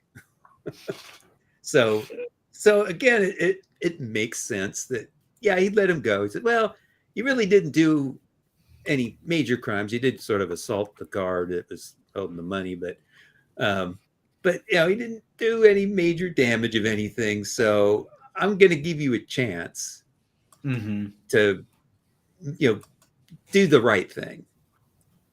Because turning in's not going to really do anything but ruin your life. And so I'm going to give you a chance, and maybe you ought to think of a different way to get back with your girl if you want to get back with her. Which is funny, because he just told Gwen here, I don't need you anymore. Go have fun with Flash. I'm done with that. That's so just funny. blows her off. Not a smart guy. But at the same time, became a man at that moment. He thought he was getting cucked. Even if it turned out later he wasn't, he still was like, oh man, well, I guess I gotta bow down because she's the only girl around that likes me. He was just like, no, you're gonna get the fuck out of here. I don't want to be near you. Stop it. I said Nicolas Cage impression with Spider-Man. Cage it out. Well, that's actually going to happen. Spider-Man Noir. So. Oh yeah. You can say Peter here grew a good pair of cojones, but also lost a good pair of teeth. So he'll get him back. Keeping the nuts is more important. So I'm saying, you slap her on her ass and tell her where her place is in the world. Damn it. You save face and you get the girl back. Oh, I love it. All right. Anyways, go ahead, D-Bud. That's kind of, Bob will kind of cover the rest of it. Okay. But I like that to me, all the way that interaction he has with the Prowler at the beginning, as far as the first fight and the end when he lets him go, it really makes sense the way they do it. It's really, really well done. Okay. Excellent. Well, dudes, Bang. it's the last one, issue Oh, 80. no. And let's whip it out and see D-Bud's cover. I'm digging Giggity. you. Excuse me. Oh, dude, This that is a So beautiful. fucking cover of glory, man. Straight up. Look at God, that's Ramita nice. cover, yeah. Mm-hmm. Again, Yeah, well, he yeah. did provide a lot of direction for the comics at this time, art And his oldest Spider-Man's oldest supervillain. Yeah. This Issue is the one first or time two? since issue 15 with Kraven that the Chameleon shows up in here. Oh, yeah. I thought it was issue 1 or 2. Well, one is the At first first- time. Yeah, it is. Number one is is the it- first time he sees him, but the I thought it's- Oh, yeah. 2 is the 15. Vulture. Yeah, You two's see him- refacing. Yeah, first is number one is the first time he sees the Chameleon, but then 15, the Chameleon brings in Kraven. Craven. Mhm, But that's the mhm. last time you've seen him until this issue, in Spider-Man at least. He's Mhm. been in other books, but yeah, this was a long time for this character to come back. Oh, God. Seeing as he was yeah. his oldest supervillain, issue number Yeah. 1. Yeah. So, and again, I mean, this is Buscema does do art in this, but there's it's the readers get a little bit more going on it. But here's the scene that Pablo was describing Yeah.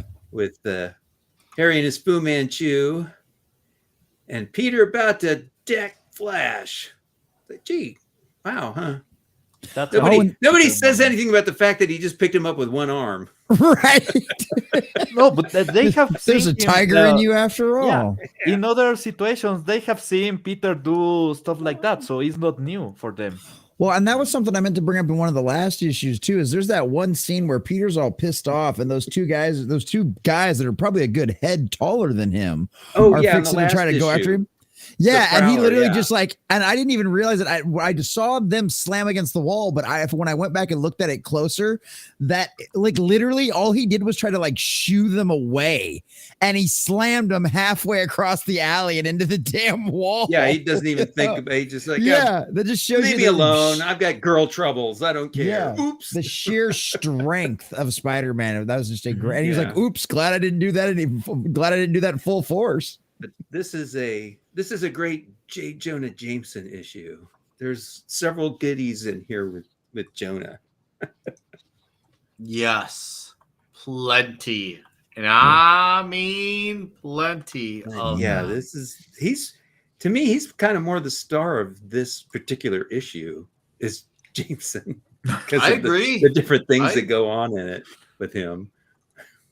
No, I agree. Especially with his banter with the cops. Oh man, it's freaking great. No, dude. Oh, Cop, so oh, that- good. But with Peter and Gwen, when he's got him in his cars, driving him back home, and he's Mhm. like, you think they'd thank me in here? Ah! And at the end, the head of a newspaper, you think they'd thank him for yeah, giving a ride in the giving him- car. I'm nice enough to let him ride in my fancy car. Right. And then at the end, when we have Spider-Man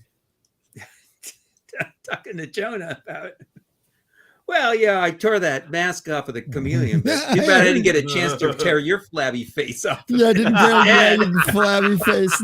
It sure would have been great And to he's grab like, your flabby face and shake it. Yeah. Oh, So no, that this was is so this is a really good Jameson Yes, issue. it is. You know, so I have conflicts with this issue. I love the Jameson stuff. I love the continuity. I love the art. But I feel like the fight or lack thereof, which I have no issue with, by the way, with Spider-Man Chameleon was a bit way too convenient, even for its time. Because I can always adjust when something's for its time. But I do think the fight was way too convenient for its time, with the Chameleon being Peter Parker of all people. No, that said, did I enjoy the issue overall as a whole? Yes. Is it still a good issue? Yes. It's still a lot of outstanding dialogue? Oh, Fuck yes. Especially on the J. Jonah side. Is the side stuff, as far as the subplots go, great. Oh yeah. I feel like the stuff with Peter and Flash having to talk man to man is outstanding. It shows Peter is willing to accept when he's wrong. He understands, oh shit, I really had done fucked up. I need to talk to Gwen. I need to make this right. He immediately gets the phone call going. And yes, Harry still does have the Fu Manchu, by the way. And he tries right away to make it right by going to meet her at a museum. And of course, that's the museum where Captain George Stacy's at, but it's not Captain George Stacy because it's the chameleon, and everything goes wrong. Now, I'll give credit once again to his issue. It's very fast, it's very moving, and I love that we have Spider-Man trying to be a wise planner in this issue, even though he makes a few mistakes that could definitely, especially in cancel culture world, get him canceled. But I can look past that because did once you again, catch the editing error on this one?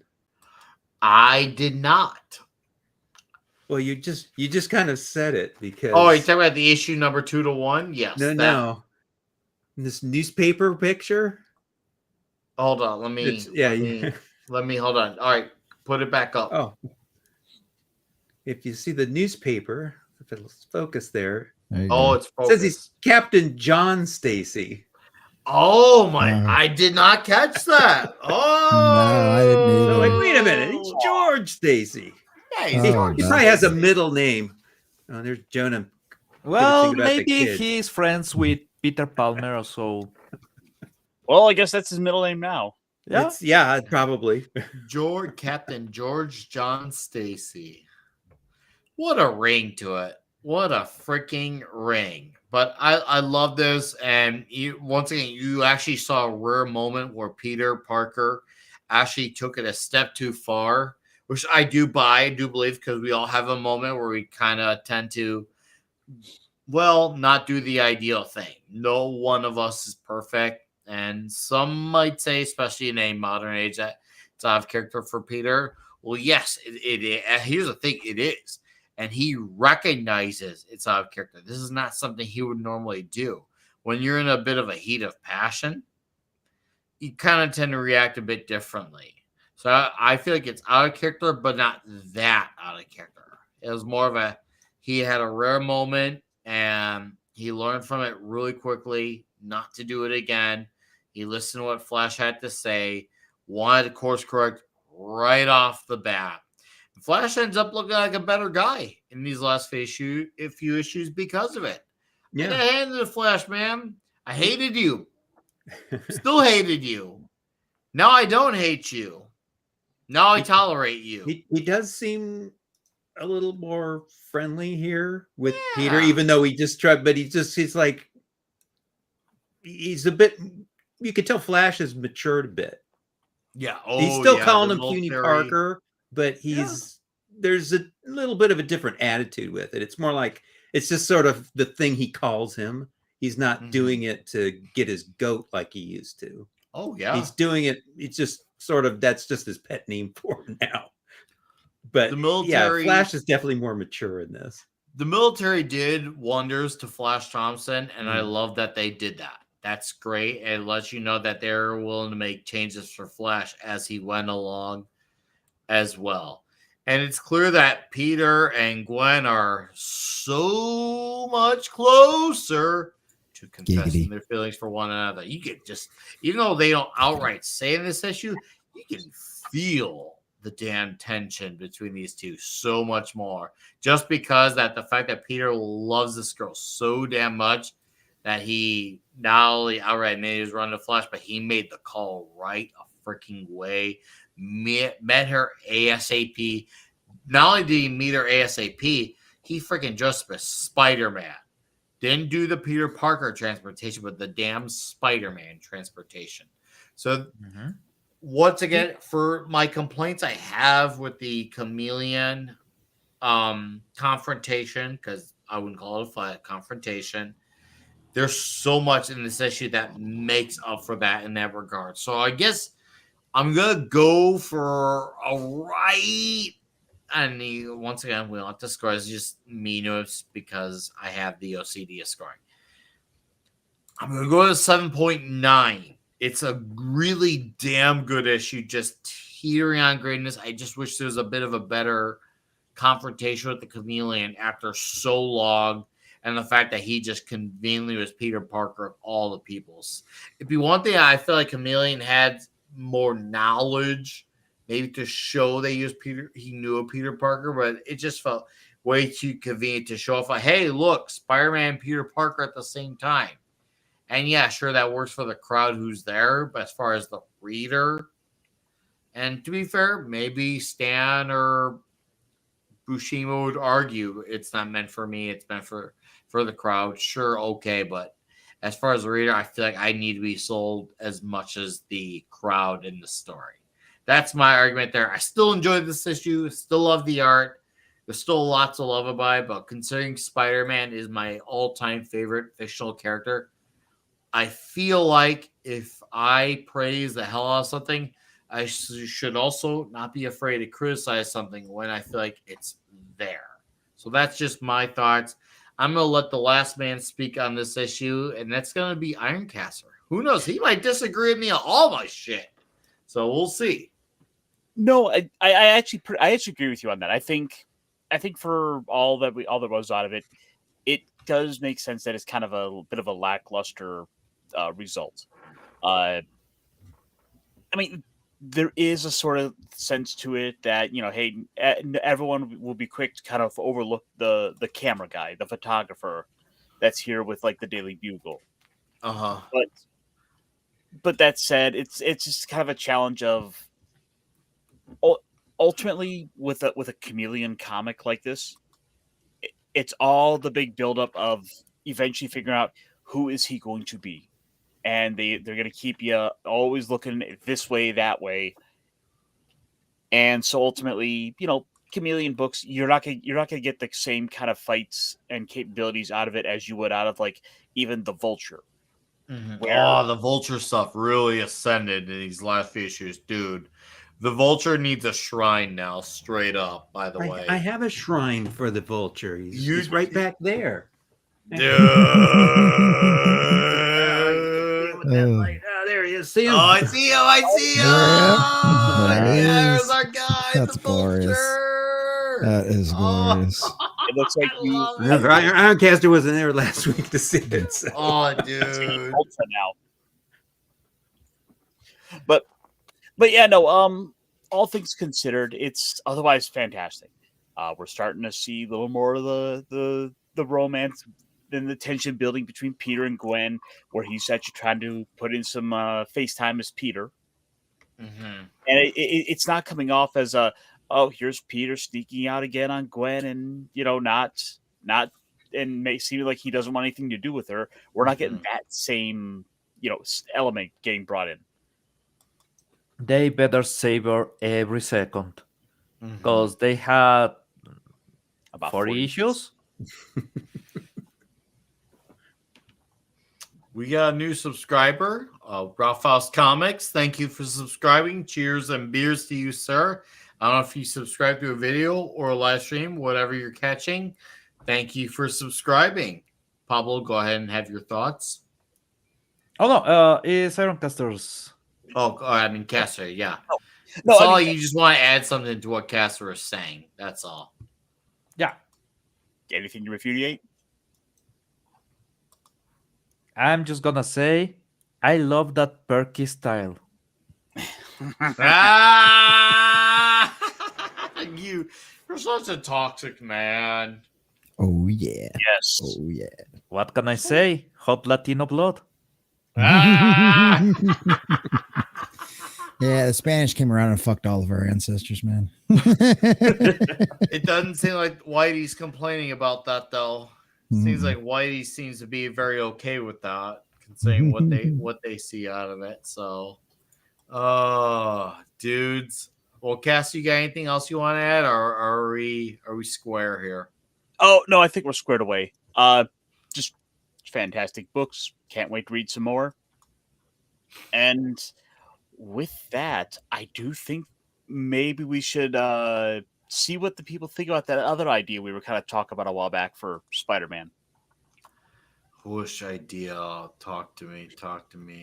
So rather than doing big lots of 20 issues every like Oh, I know what you're getting at. Oh. So, if you'll allow me to make the case.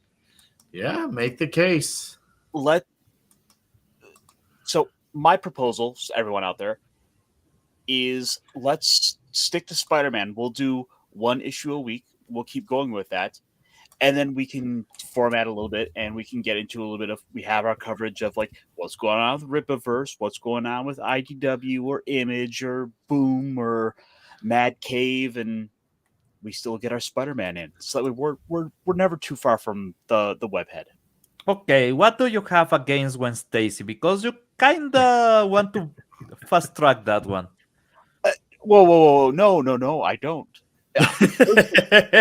Firstly, I like Gwen over Mary Jane. I'm a Gwen guy. Oh, You and me, brother. Mm-hmm. I like converted you guys. Especially the Mexican version. Well, the other reason why I was saying it, I was suggesting it I feel like it was kind of coming up here as well, where we're having this habit of where sometimes we'll get in the habit of mixing issues up when we're trying to hit 2, 3, 4 issues from the same run. Oh, yeah, I've never been able to mix issues up, and I watch over 2 kids daily, but maybe that's just me. Jesse's laughing at I read that. everything in one go. Two. Amateur hour. Fucking amateur. But we could even do 2 books.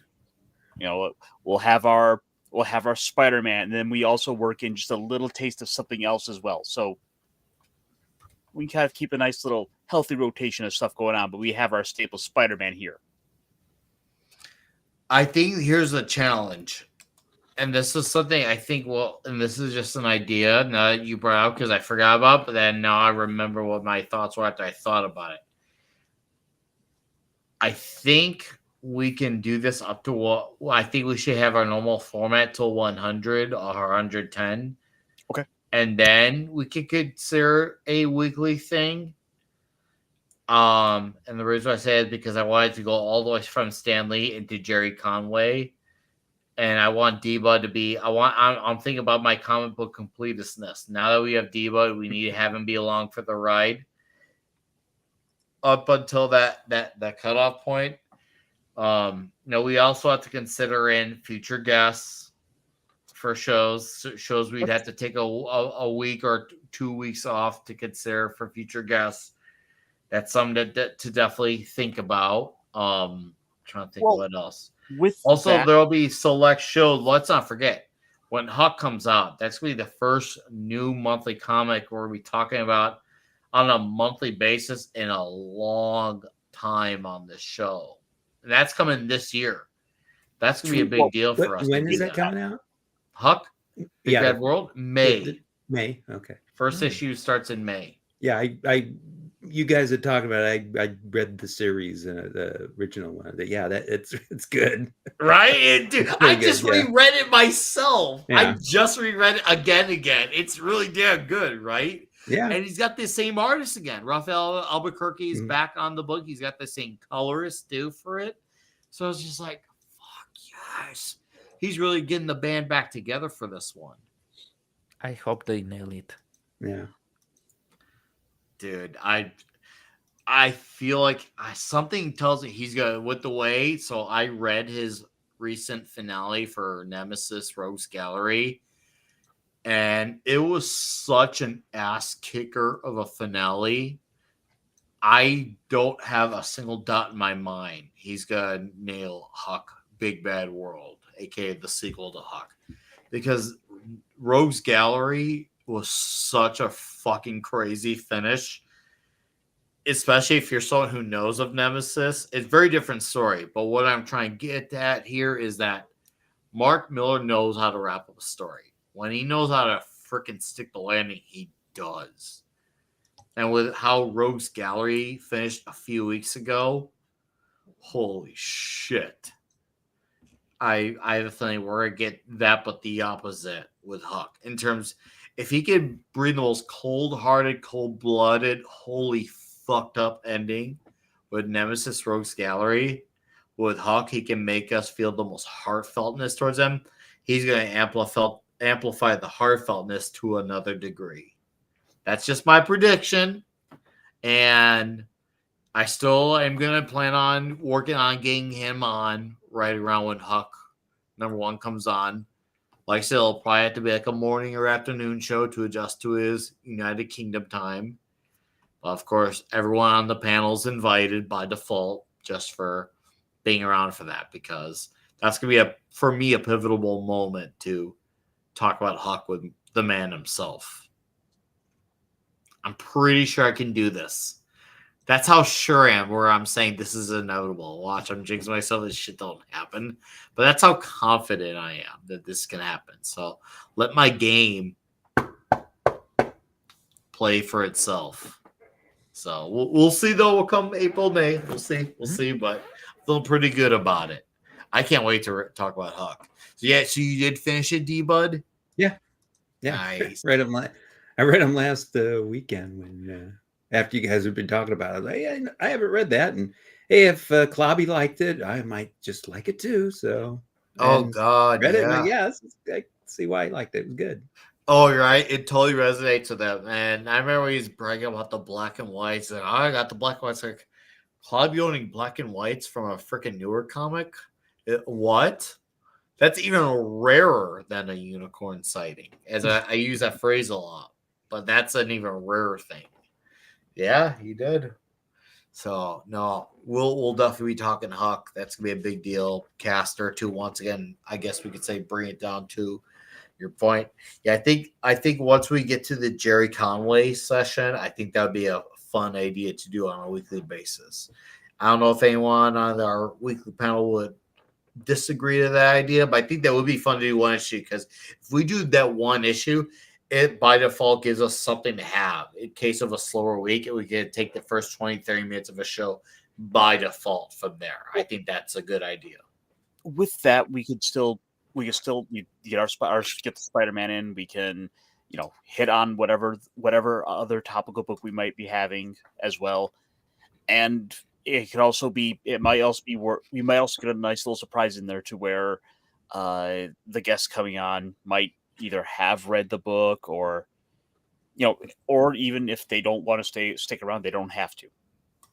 Well, I do feel like if we're having, let's just put it this way, if we're going to have someone like Chuck Dixon on, we're going to make the show around that, not around Spider-Man. If it's, even someone like Russ Leach, who we will be getting back on to promote his third issue of Cull. Oh, sorry, second issue, because technically third, but overall second, and it is the Atlantean storyline. So, that's why, if it's a regular YouTuber guest, sure. Let's just say Wakizashi's Tea House, great, good guy. I'm sure he'd be happy to talk an issue of Spider-Man with us. But if it's someone who's a lot more bigger of a name, Chuck Dixon, Mark Miller, I'm not going to really ask that of them. Oh, no. Yeah. I wouldn't dare to do that. I would not. I'll just full stop not. But yeah, it would be fucking awesome to have Spider-Man. I will look at the number, because I know it's within the early hundreds. I can't remember if it was like 104, 105, 106, where Stanley is no longer on board. But yeah, once we get to that cutoff point, we can definitely go full steam with a weekly thing with the transition to Jerry Conway. I'm going to hit the pisser really quickly. Then we're going to talk about this Diamond shit. Oh yeah, Diamond. Ooh. I had a fun time with that. We're talking about Diamond shutting down, right? Yes. Yeah. We were talking about it last week. Yeah, I had a fun time with the AI on that one. I got Grok to make me a picture of Batman and Captain America both like kneeling over the same grave, and I put Dynamite's logo over on it. Man, Dynamite. You should have gone back and got that meme of like the Flash actor in front of the Flash grave. Oh yeah, Oh, yeah, yep. that would have been a good. That would have been a good one too. That would have been a good one too. Dynamite is Oh. just the gift that keeps up dying. God damn it. Yeah, My just keeps brain on is dying. yeah. Fried. Today I had to go get up really really early because I had to talk about a webpage that uh, uh, maybe I will have to do. And if I have to do that one, I'm saving a lot of that money to buy the Spider-Man Magic the Gathering set. Straight up.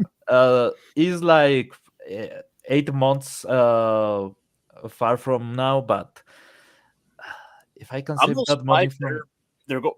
I really shouldn't be surprised about it, but seeing all the licenses WotC is bringing in for Magic, like we've got the Final Fantasy one, we're gonna have Spider Man. Mhm. I think there's a few other ones as well in there, but those are just kind of the two big ones that popped in my head. Does it just seem like to me it's like they're licensing? It's kind of like that other comic brand that they're like licensing with everything out there just to sell fucking cards right now. no, Like I know like it's- Hasbro got it's into a bit- bunch of trouble because they were lying to their investors about having too much fucking inventory that they couldn't Mhm. actually move. So this just sounds like Yeah, they're and just that licensing with everybody just to kind of get cards to They fucking can move. That move puts it. them It at goes risk. to Ollie's. Yeah. Hasbro was trying to fundamentally change the way that their business operates. They're not trying to see themselves as a toy company. They're seeing themselves as a games company. So Yeah. they're looking to turn everything into games. Right now, over with Renegade Game Studios, they're getting ready to do the Kickstarter for the final Power Rangers for their deck builder game, and I'm starting to wonder if that doesn't mean that they might be looking to pull the Power Rangers license away from Renegade, which could have a knockdown effect on some of the other ones because they want to just keep shuffling the Titanic, keep Right. shuffling Dick around. Tracy. Yeah, deck chairs on the Titanic. Right. And so you look at the way Hasbro's handling a lot of their stuff. They're trying to set up this whole new VTT for D&D to try to build up the walled garden, so that way they don't have to share with anyone else. And if you're going to come check out their stuff, you're only touching Wizards of the Coast, Dungeons and Dragons. You're not seeing all the Pathfinder stuff over there. You're not seeing Call of Cthulhu. You're not seeing any of the other stuff. Yeah. Which is why I think at some point they'll eventually either start bringing in licensed properties into Dungeons and Dragons. that will Jesus, be sad. oh god, I don't know. the Spider-Man edition of Dungeons and Oh, Dragons. no, the thing is that is happening right now with Magic the Gathering. Exactly. We used to That's what I'm have saying, a yeah. couple of secret layers that were movie related or something like that, and it was kind okay. It's not the best, especially because now it was a meme for a long time that we will have Tony Stark fighting alongside with SpongeBob on Magic the Gathering. And no, it's a reality No, because it's real. they have an Iron Man secret layer, and they are coming up with a SpongeBob secret layer. So yeah, no, there's people that will have a SpongeBob theme decks on Magic the Gathering, which is absolutely stupid. And no, for this year, I think it's like half of the sets that they are releasing are sets based not on Magic the Gathering lore, but on other franchises. So we are having a Final Fantasy set. We are having an Spider-Man set. The Spider-Man set is one that I will spend money on because, it's a Spider-Man. Sorry, I'm weak. But right now, I'm avoiding buying more Magic the Gathering product. Because it's cheaper to buy the singles, especially the really stupid pricey singles, than going for I'm getting a mana bolt. I basically exchanged a couple of my swords. Each one was like $30, so that's enough to get a mana bolt. But I lost two swords, so I'm kind of sad about that. Anyway, but yeah, I'm avoiding buying more product. I know a lot of people that are avoiding buying more product, but Final Fantasy will move a lot of boxes. Spider-Man will move a lot of boxes, including one that will be mine. I hope. I need that. I need to save that money. Trust me, I will try. I will try really, really hard. But Magic the Gathering is basically becoming a meme. And the fact that the set that is coming out this month is going to be a car race theme set that is absolutely stupid. So, yeah, if the same happens with Dragons and Dragons is going down. It's not the same as in Magic that you can just mix a couple of cards and have a deck and that's it. You are talking about a full story about something that it should not be there, and it breaks the immersion. In Magic, you don't break the immersion; you just add a lot of tedious mechanics to the game. In Dragons and Dragons, it kind of ruins the game. I stick with Skyrim. Skyrim job. So okay, with Diamond, my biggest personal affecting is the release of Miller World Dark Horse Comics, because as some of us know, Miller World is now part of Dark Horse instead of Image. The Magic Order was supposed to come out last week, came out this week. Nightclub was supposed to come out this week, comes out next week. I don't know how long that cycle is going to go on. Now, was my 1 week extra wait worth it for the Magic Order? Yeah, damn sure right was. But man, I go in an additional week on Nightclub. Shit, son of a bitch. Hopefully it will be worth it.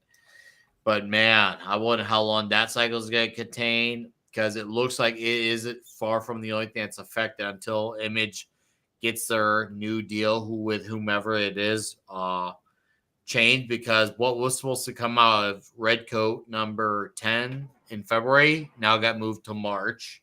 Redcoat's my favorite series from the Ghost Machine thing going on. Fuck.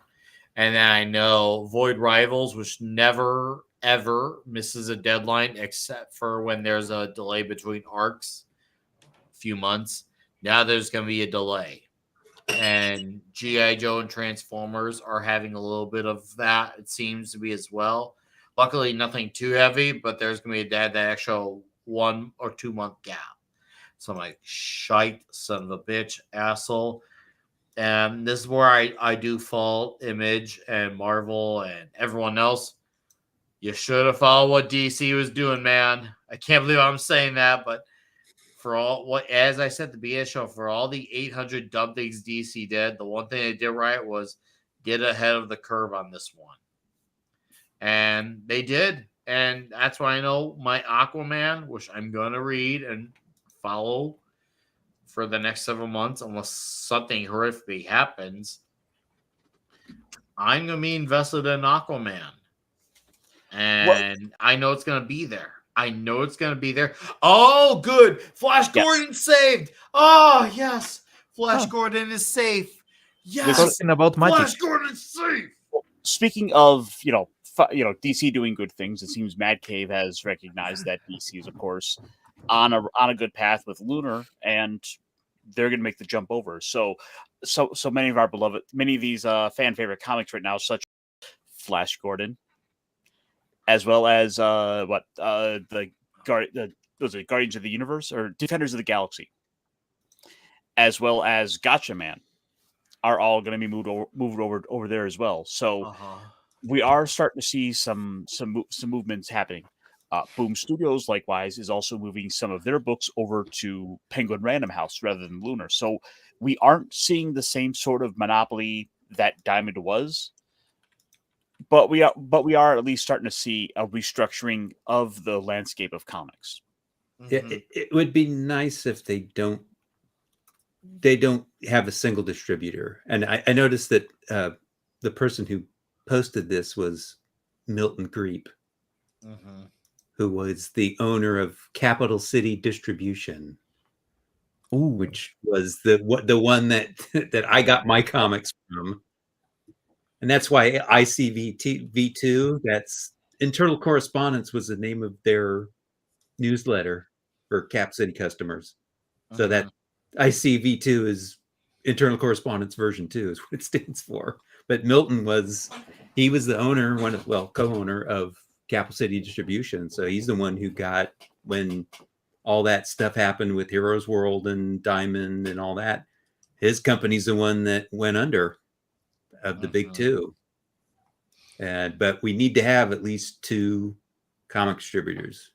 If they haven't learned anything over the last 5 years now, they should learn that you shouldn't put all your eggs in one basket. Mm-hmm. And it's been emphasized these last couple of weeks. Mad Cave is the third publisher to announce a distribution change for the direct market since Diamond filed for Chapter 11 bankruptcy protection earlier this month. Image Comics also made a quick change effective with the FOC date of January 13th. Boom, as I said, Boom Studios is going to Penguin Random House.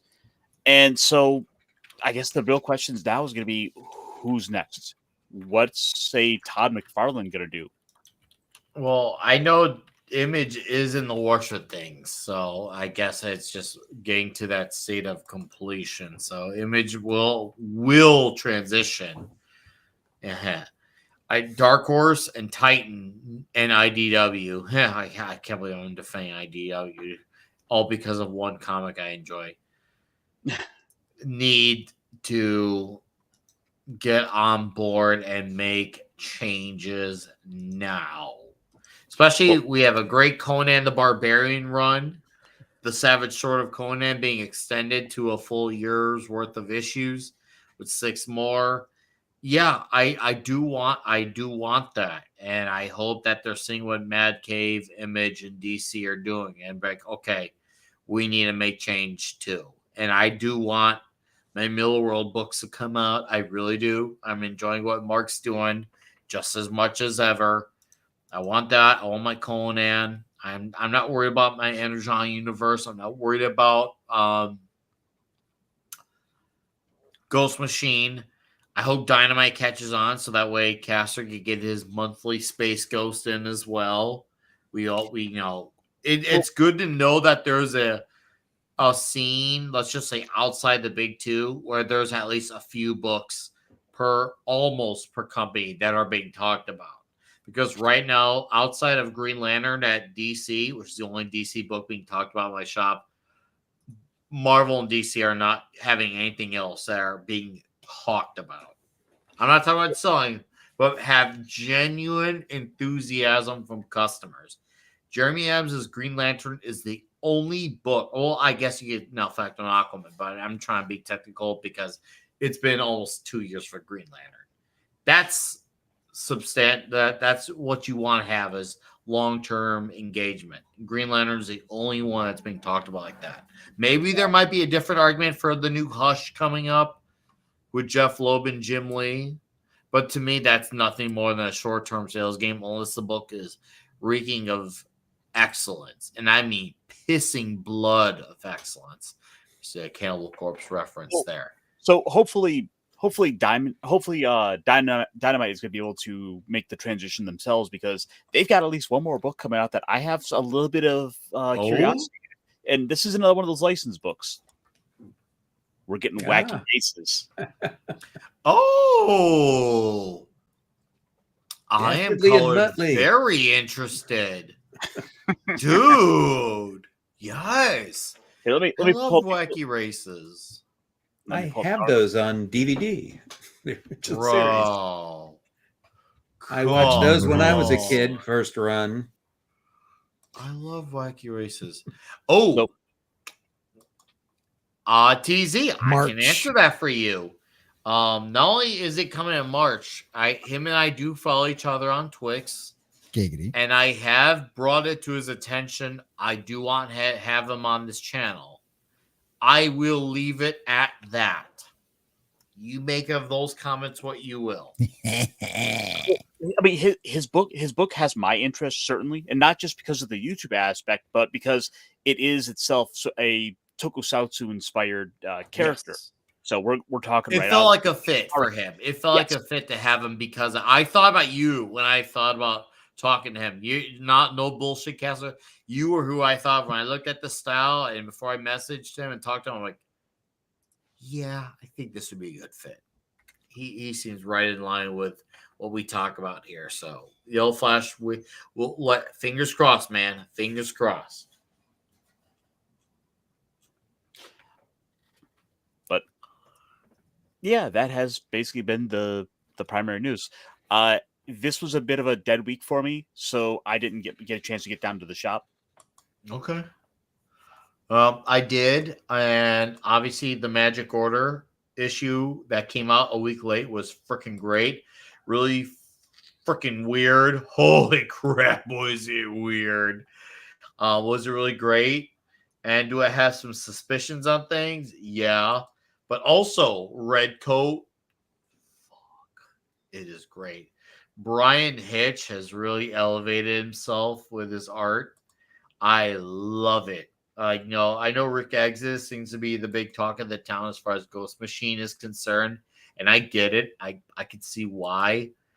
But for me, Red Coat has just eclipsed it. It just straight up. And I love Jason Fabok.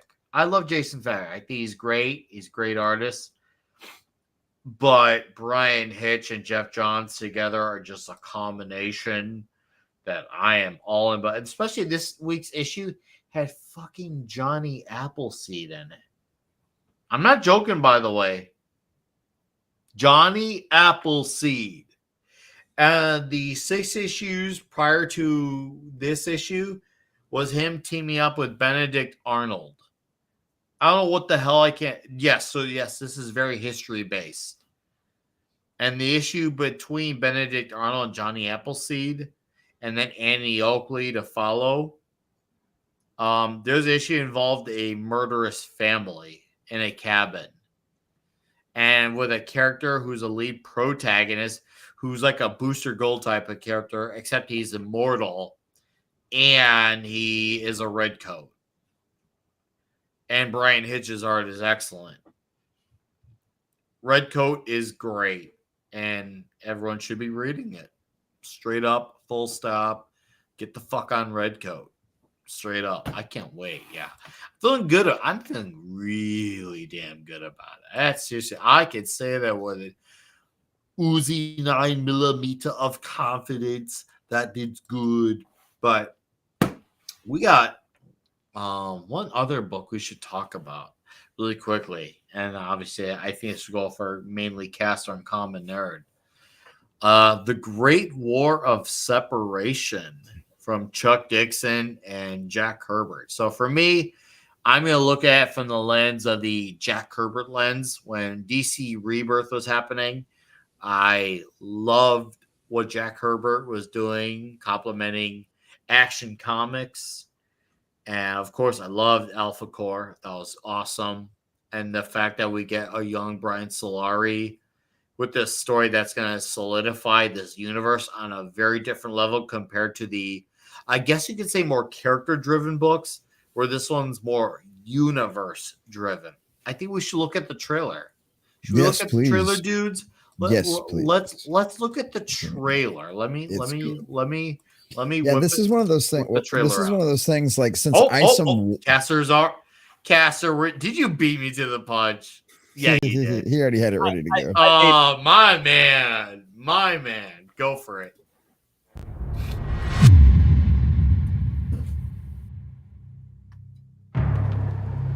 Trust me, I tried. I wanted to live a normal life, but that proved to be impossible.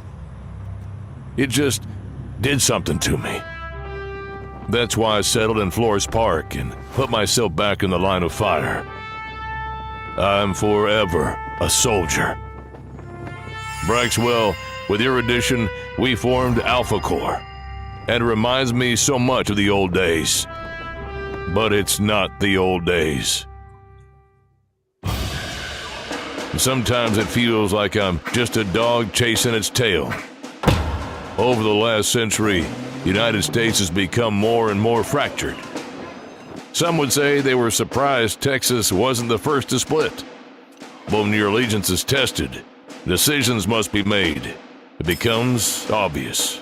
I served the United States, but ultimately, my allegiance was to the Lone Star. Hey! Everybody has their opinions on the accepts. The term has morphed over the last several decades, and it really depends on the slang of the locals. Much like you and I, we all have a unique story, and how we came to be special is not identical. But here it wasn't always like that. We were a specific group, and we were leveraged. But the same can be said for any serviceman. It wasn't just territorial, it wasn't just political. It was far more complicated than that. Despite being so far removed, we're still dealing with the consequences today. New evidence emerges, more conspiracies start to circulate about what really happened. I can only speak to what I know. Even at the surface level, it didn't just change the dynamics of North America, it altered the entire world. Some call it the War for Texas, but it's most commonly known as the Great War of Separation.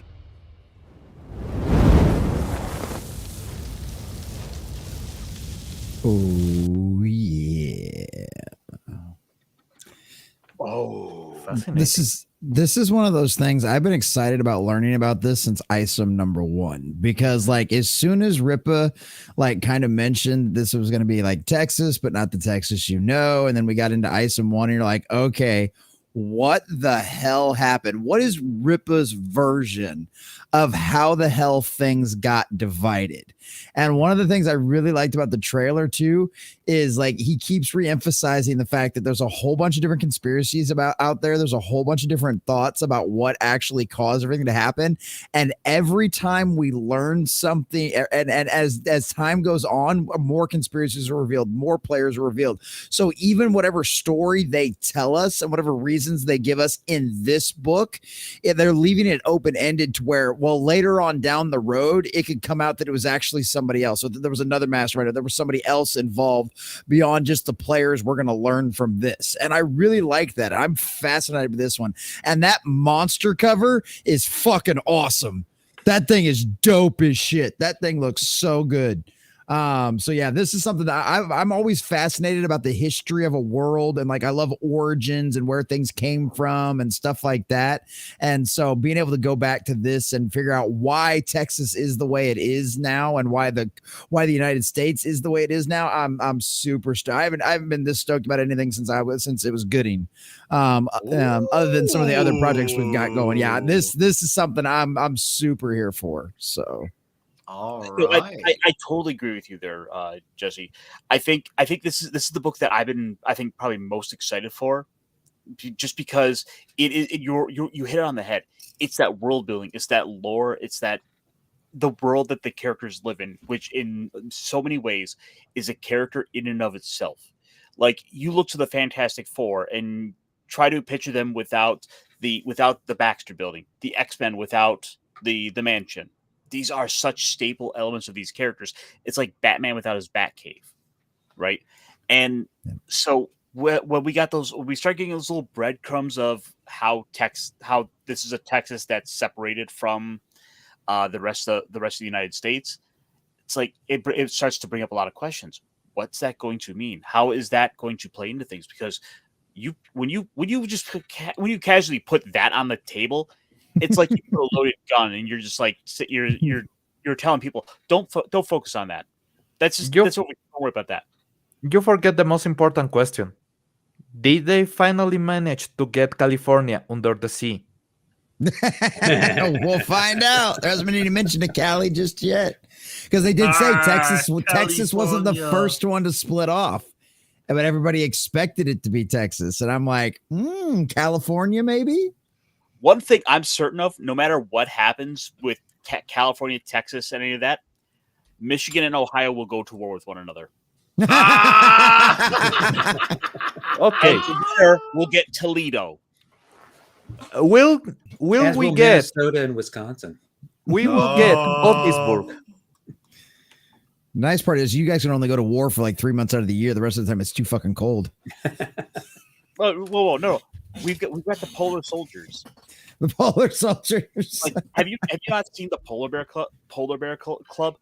I've seen like the polar bear, like where they do like the running in the rivers naked and shit like that when it's like fucking 5 below zero. Yeah, you guys are fucking retarded. Wait, what? Like the dudes who go out surfing in the middle of winter, like beer, just complete ice. I have 75-degree bay water in December. No. Okay. No. Well, that's a good way to do a vasectomy without spending money. You just freeze everything. There you go. But yeah, no, this looks freaking dope. I'm super stoked for this. Like, and yeah, like you said, Nick, seeing a young version of Solari, and I'm like, oh, he was a soldier, he was a veteran. I'm like, yes, I love that. Like, that's confirmed now. I'm like, that makes so much more sense about his character. I just, yeah, there's and that dude, that cover with him on the horse and with the fucking the Texas flag behind it, that thing, you could put that cover. Dude, you could put 100 of those in any store in Texas, no matter what they fucking sold, and every one of those would sell out, dude. Just because it's got that cover on there. That thing is going to sell like hotcakes just in Texas alone. So, I think that one and the monster one are the most eye-catching ones to me. Yeah, the monster one is by Bart Sears. Bart Sears did that one. Wagner Rice, who I've actually not heard of with the Texas cover. But I'll tell you what, Wagner Rice is definitely going to be remembered because of that Texas cover now. That's one of those covers where you may not know who he is now, but you remember him after that cover. I know Bart Sears very well. He'll be doing the salvage. I'm really looking forward to it. I like it because it's a limited series. A, B, Chuck Dixon and Jack Herbert are two DC veterans. Fucking B, it's a lore-moving story, and that's a big deal. And I feel like this is definitely type of thing we'll definitely cover on this channel. We're definitely going to cover this one for sure. I think this feels like one of those essential stories of how this came to be. I cannot wait to see how this played out to be the way it was. And with the whole seceding of states, especially Texas, I am curious to see how that goes. What characters also we spawn from this maybe people are like, oh, hey, hopefully this character pops up in our book. Because that's the beauty of these things. When you take these older stories, you always think, how can some of these characters that they introduce in here play off into the now? And I think we're going to definitely get some hints at what's to come. We'll also bring in some really, really important lore here. So it's a really great balance of two worlds in that regard. One of the nice things we're seeing out of this here, for example, this, cover D, the horse with the Texas flag. This so one's only good. $14. Yeah, $14 freaking. Oh, here's another thing too that they're making. We have to highlight. The page count is reduced, but that means because of that, they can put out material quicker and more quicker, and also bring the price down. So you do get the best of both worlds. You'll get material quicker, and also with the fact that it's just like, holy crap, it's coming quickly, and the price is brought down. So if you only have one or two stories, well, that works out for you too, because you have your one or two, and you're set on those, not waiting a year and a half. So you have, 3 months, 6 months, a year at worst. And if you have your one story, well, you'll be fine, because it's for sure going to come out and you'll be paying less of it, and for equal enjoyment. Purge the Xeno scum. Sorry, I couldn't get it. Dude, I love these comic book covers. I love it. This is the Bart Sears cover. He will be doing the interiors for the salvage, which I'm gonna admit out loud, I'm kind of disappointed it's gonna be a one shot, but I get it. You can't have it both ways all the time. Sometimes when shit happens. But you know what? Sometimes if it's special, maybe in retrospect it's good something's a one shot. But I like Bart Sears' style, and I love what he did on the Ripazine with Eric on the salvage. It's kind of like crazy that Eric just kind of pulled that detective story out of his ass like that, because it actually really damn sure worked. And even Andrew admitted, he's like, yeah, I didn't see that coming either. I sure didn't. I'll admit it. Yeah, I didn't think he could write a detective story, a detective noir story, right? Let alone that. So you know that means he's gonna have a few other noir obsessives under the microscope of that. I like this cover from Joe Band because it's gonna be the foil cover. And I like the shaved head look on Solari. what I want to know with this particular cover here is what parts are we looking to do a complete foil, or are we going to go for like select? Because with this one, I think what would really work is if just the jacket and the pants were the foil. Like we have just the select foil. Like think about how much that would pop. I would love that. I would love that. Seriously, full stop, straight up. I'm all about that caster. I think that's great. It'll probably end up being the full cover, full stop. But from your perception of what you'd like to see, I would love that. I would straight up love that. I get what they're trying to do. They want to just go all in and just make the whole thing the foil. But for me, I'm with you, man. I would love that. But either way, whether it's the whole deal or not, this will probably be the first one where I actually get more than one cover. I've made very historically known on here. Mm-hmm. Not a variant guy. I respect those who want it. I get it why they do it. It's cool to a point. I have never bought more than one variant. Actually, backtrack. I never bought more than one cover of a comic in the last 5 or 6 years. I know you've never bought more than one cover out of any of the Rippaverse stuff because you've always been very pointed about that. Yeah, been very pointed about that. This would be the first if I do that. And right now, it's looking like that's a possibility. I'm not joking. This looks like this would be the first one where it's a possibility. I've always only bought one cover, one copy, not the collectors with the reading copy. No, I buy one cover, I read it, I dissect it, I analyze it. If it gets wear and tear on it, fuck it. Who gives a shit? Like the same way constipated people don't give a shit. I'm here to read this and get into the story. Not here for the collectors and I gotta make my own money. Yeah. I'm a fucking straight up hardcore capitalist. I'm all about making money, but I'm here for this to enjoy a story, not to fulfill your wet dreams about your money collection of what you can make off this. And just as one last little reminder to folks, you have 18 days and 0 seconds left. I yeah, right. This is for Yaira. This is for Yaira. Oh, that's for Yaira. I already backed it. Technically I didn't back it, but I pre-ordered it. But I already pre-ordered it. Seeing as how both these campaigns are currently live right now, I thought we would be remiss if we did not also point out to anyone who has not picked this up. Like, still myself, I got to get this. I'm gonna probably wait until Tuesday when I get paid, and then I will go ahead and order this. I gotta get a hold of Carol from the company so I can get Jen and Sylvia on again. My goal is to wait until Bloodroot is out. I want to wait so that way we have both of them to talk about. So if we can do that, bonus. But obviously, follow me on Twitter now. As they should. I talked to them last year in Dallas, and they're such. Obviously we had them on the show here last year. But I talked to them both last year after in Dallas, and super awesome ladies, and we'll love to have them on again.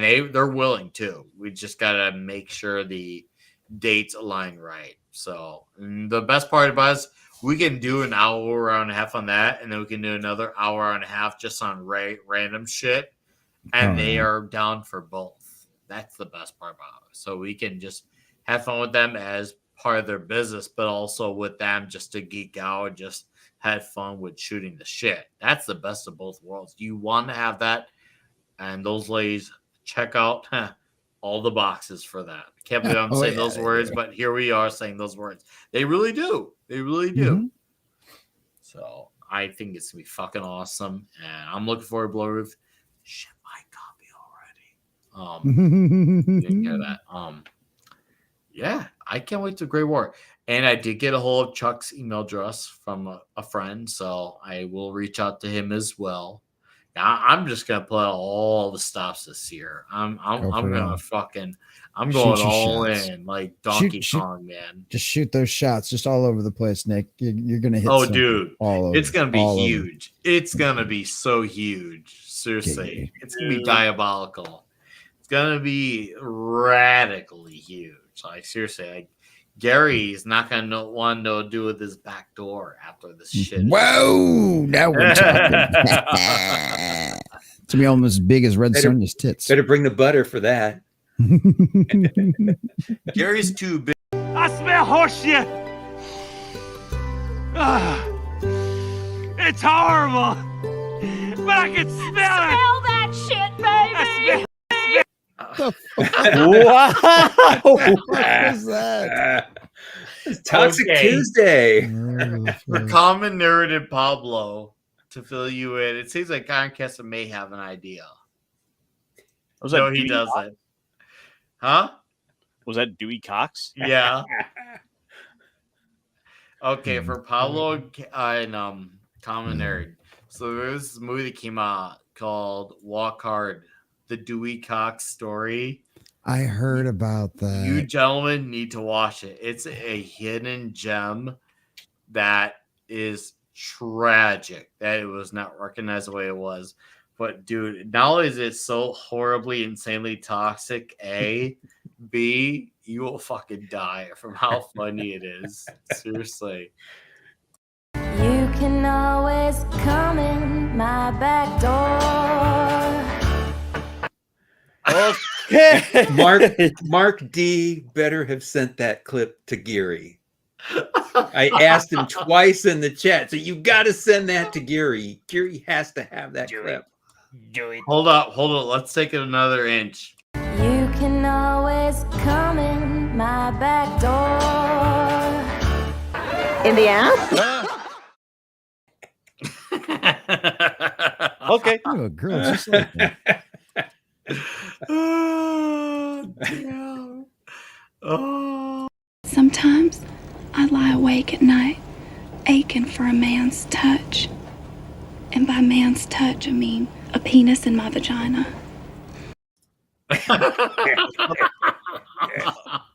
Oh, at least she's honest. Oh, That's she's right. so very honest. You guys need to watch them. Seriously, it's essential viewing. And I had to stress and emphasize the word essential viewing. Straight up. Arcade, dude, yeah, Arcade is a great film. I love Arcade. Love them. All right. But dudes, this is gonna be the part where we wrap it all on up. I get the mop out. I be good old janitor mode. We'll be back next week. It'll be an open show. We haven't done one of those in a little month and a half now, 2 months. It's been fun. It's been fucking fun. I'll have my TMNT Saturday morning adventures out. I'll have my nightclub. And I'll probably have another classic comic to recommend as well because fuck yeah. She said that shit out loud. Like I may have awoken the freaking apartment with that. Awesome. Gentlemen, it's been so fun. D-Bud, thank you for giving us 4 or 5 weeks of your time to doing this. Thank know you that for having me. we'll do 81 to 100, and then we'll do 101 through 110. And then if there's a key issue after that you just feel like I have to be in here for, you just tell me. There's no questions. It's the answer is always yes after that. Because obviously I know Stan did 105, 110 issues. Someone there, yeah, I can't remember. It's around there. I know Conway jumped at 111? 111. Conway jumped at 111. Yeah. I think there's 3 or 4 issues that was written by somebody else. I know one issue that we need to have a debut for sure because it's going to be a snap. Oh, well, we all know about that snap. We'll have him here for that. I'm sure he will not have questions about 121, 122. That's yeah, it's essential. It's essential. So all right, jury's out. Jury's out. So yeah, we'll think June or July we'll do 81 through 100 one of those months, and then we'll do 101 through 110. It's gonna be great. It's gonna be so fucking great. It's gonna be huge. But chat will be here next week for Clobby's Comic Shop. Also for the Toxic Tuesday listeners, Ferris Bueller's Day Off. I can't wait. And I will also have some videos on next week. And I'm currently in negotiations about getting other videos out as well. So with other channels, finally now that the world and time is clearing up for yours truly. And of course, I'll be on the usual stuff. Midnight's Edge After Dark, Comics Division. It's going to be great. Stephen M. Kal-El, Mohammed, Mars. Thank you, gentlemen, for being here. For the ones who are still here. Also, I will be doing member stream next week, next Saturday. It's going to be great. Next Saturday afternoon. And that'll probably be the beginning of my Help Nick Go to Vegas fund. Because if I'm going to go to Vegas, I know I need to go to Vegas for a really very short stay. But because it's such a short stay, it's going to be expensive. Yeah, we'll go there. We'll get married. Huh? So we'll go there. We'll get married. Yes. Gay. My parents got married. It's got to be done at Trump Hotel, and fundraisers for Trump Hotel in Vegas for a 48-hour stay are super necessary. So I'm gonna let these gentlemen plug 48. 47. I love these dudes plug their plugs on the way out. So we'll let Pablo plug his plug first. Hey, more videos coming to Midnight's Edge. Also, Thursdays, we are doing a show with my best friend Ricardo on Midnight's Edge Español called La Tangente. We just talk about stuff that we like. This week, we talk about the console war. It's basically us talking about something that we normally will talk on the phone, but on a podcast format because it seems entertaining enough. And I think people are having a great reaction. The show is a great time because I just get to hang out with my best friend and talk about the stuff that we talk always anyway. So yeah, I'm loving that time. Also check it out.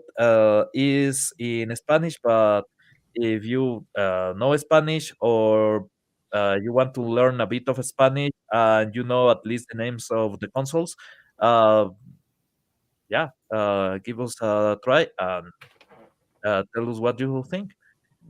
Brothers, Spider-Man, I love Spider-Man. I cannot lie. For a time after one more day, there was also a couple of issues before that also made me a bit mad, but I got really away from Spider-Man for a long time because of one more day, and being able to talk about the good time of Spider-Man, the really good era when the stories were fresh, the villains were new, and the craziness ensued all the time instead of cuckoldery. Well, I love this time. I'm really grateful for being able to talk Spider-Man with you guys. So thank you very much, brothers. My pleasure, Pablo. I love talking this timeline with you with Spider-Man as well. RK, what's up, dude? I'm assuming you either were lurking or you just dropped in now, but in case you missed it, I do work on a plan for getting my ass to Vegas. So I gotta just make sure I succeed with the plan. So that's letting you know that you're my main motivation to coming to Vegas. But Pablo, sir, it's been good. Talking Spider-Man has been great. We have had so much damn freaking fun. And we're going to have so much damn walking hard to do this year. I want to make sure we come out big time for this. Bigly, might I add. Bigly. Thank you, sir. Have a great weekend. And I will see you as always soon.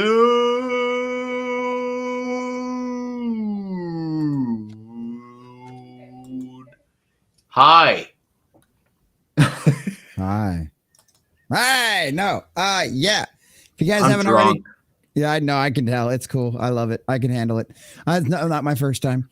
But yeah, no, it's boys and girls, ladies and gentlemen. You can find me over on the Common Nerds, the new YouTube channel. We're going to do a 1-year anniversary stream sometime tomorrow afternoon. So y'all will be invited to do that.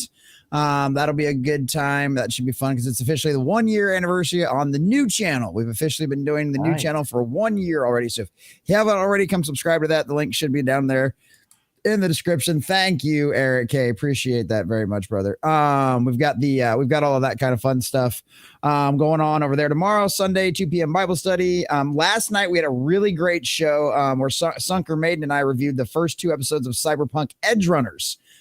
She has never seen that before, and so we're going through that on Thursdays up until when Daredevil comes out March 3rd, and then as soon as whatever Thursday is after March 3rd, we'll be reviewing Daredevil Born Again as it comes out as well over there. That's kind of a Rumble exclusive. We give you a little bit of a teaser over there on YouTube for that.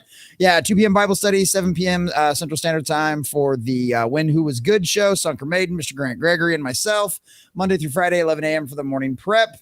And and then random game streams in the evenings from time to time. So come hang out, hit the notification bell, follow me on Rumble, follow me on the Common Nerd Gaming.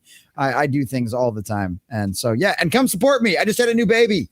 I have clips for babies for direct donations and gifted subs and all kinds of stuff. So you guys want to see cute pictures of the baby, come hang out on my channel and give me money. So yeah, that's what I got going on.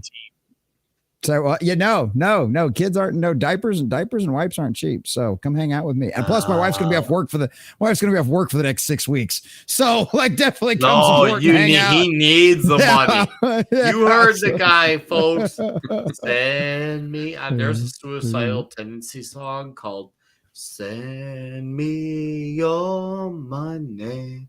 You heard me. And you heard the song. If you didn't hear the song, you heard it now. Send me your money. Suicidal tendencies. Thank you, TZ. Common, thank you for being here, sir. And to the chat, Eric, Jonathan Conroy, Stephen M. Khalil, Mohammed Said, Mars Monkey, Emblazon, Vinziger. To the rest of you, thank you guys for being here. Just want to give you guys an extra shout out. Caster, plug your plug. Why, hello, friends. You can find me over on Ironcaster, where on Monday nights we do the Mech Pit chat, where we talk about big robots. And, well, I got a couple little clips coming out here soon. But you can find me all over the place. Like, for example, over on Tuesday nights, I will be on with Pops, Stone Loki, and Squeaky Mouse over on Pops' channel for a little show we do called Talk Hard, where this week we're going back to the past, and then we're coming back to the future. Nice. We're going back to the future. Nick Weiser, you gotta go back. You do gotta go back. And for a second, I thought that Nick was starting with the Angry Video Game Nerd song. We're gonna take you back to the past. Nah. Caster, thank you, sir, for being here. It's been diabolically fun. I'm actually kind of drunk. No, we really hadn't noticed, Nick. We have no idea. We had no idea. It's been a while since I've actually been full on flat out drunk on the show. That's pretty cool.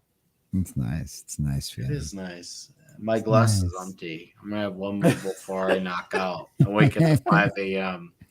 Yes, I'm not joking. I do gotta get up at 5 a.m. On my time, it's 11:16. So Nikki's gotta go sleepy. Bye.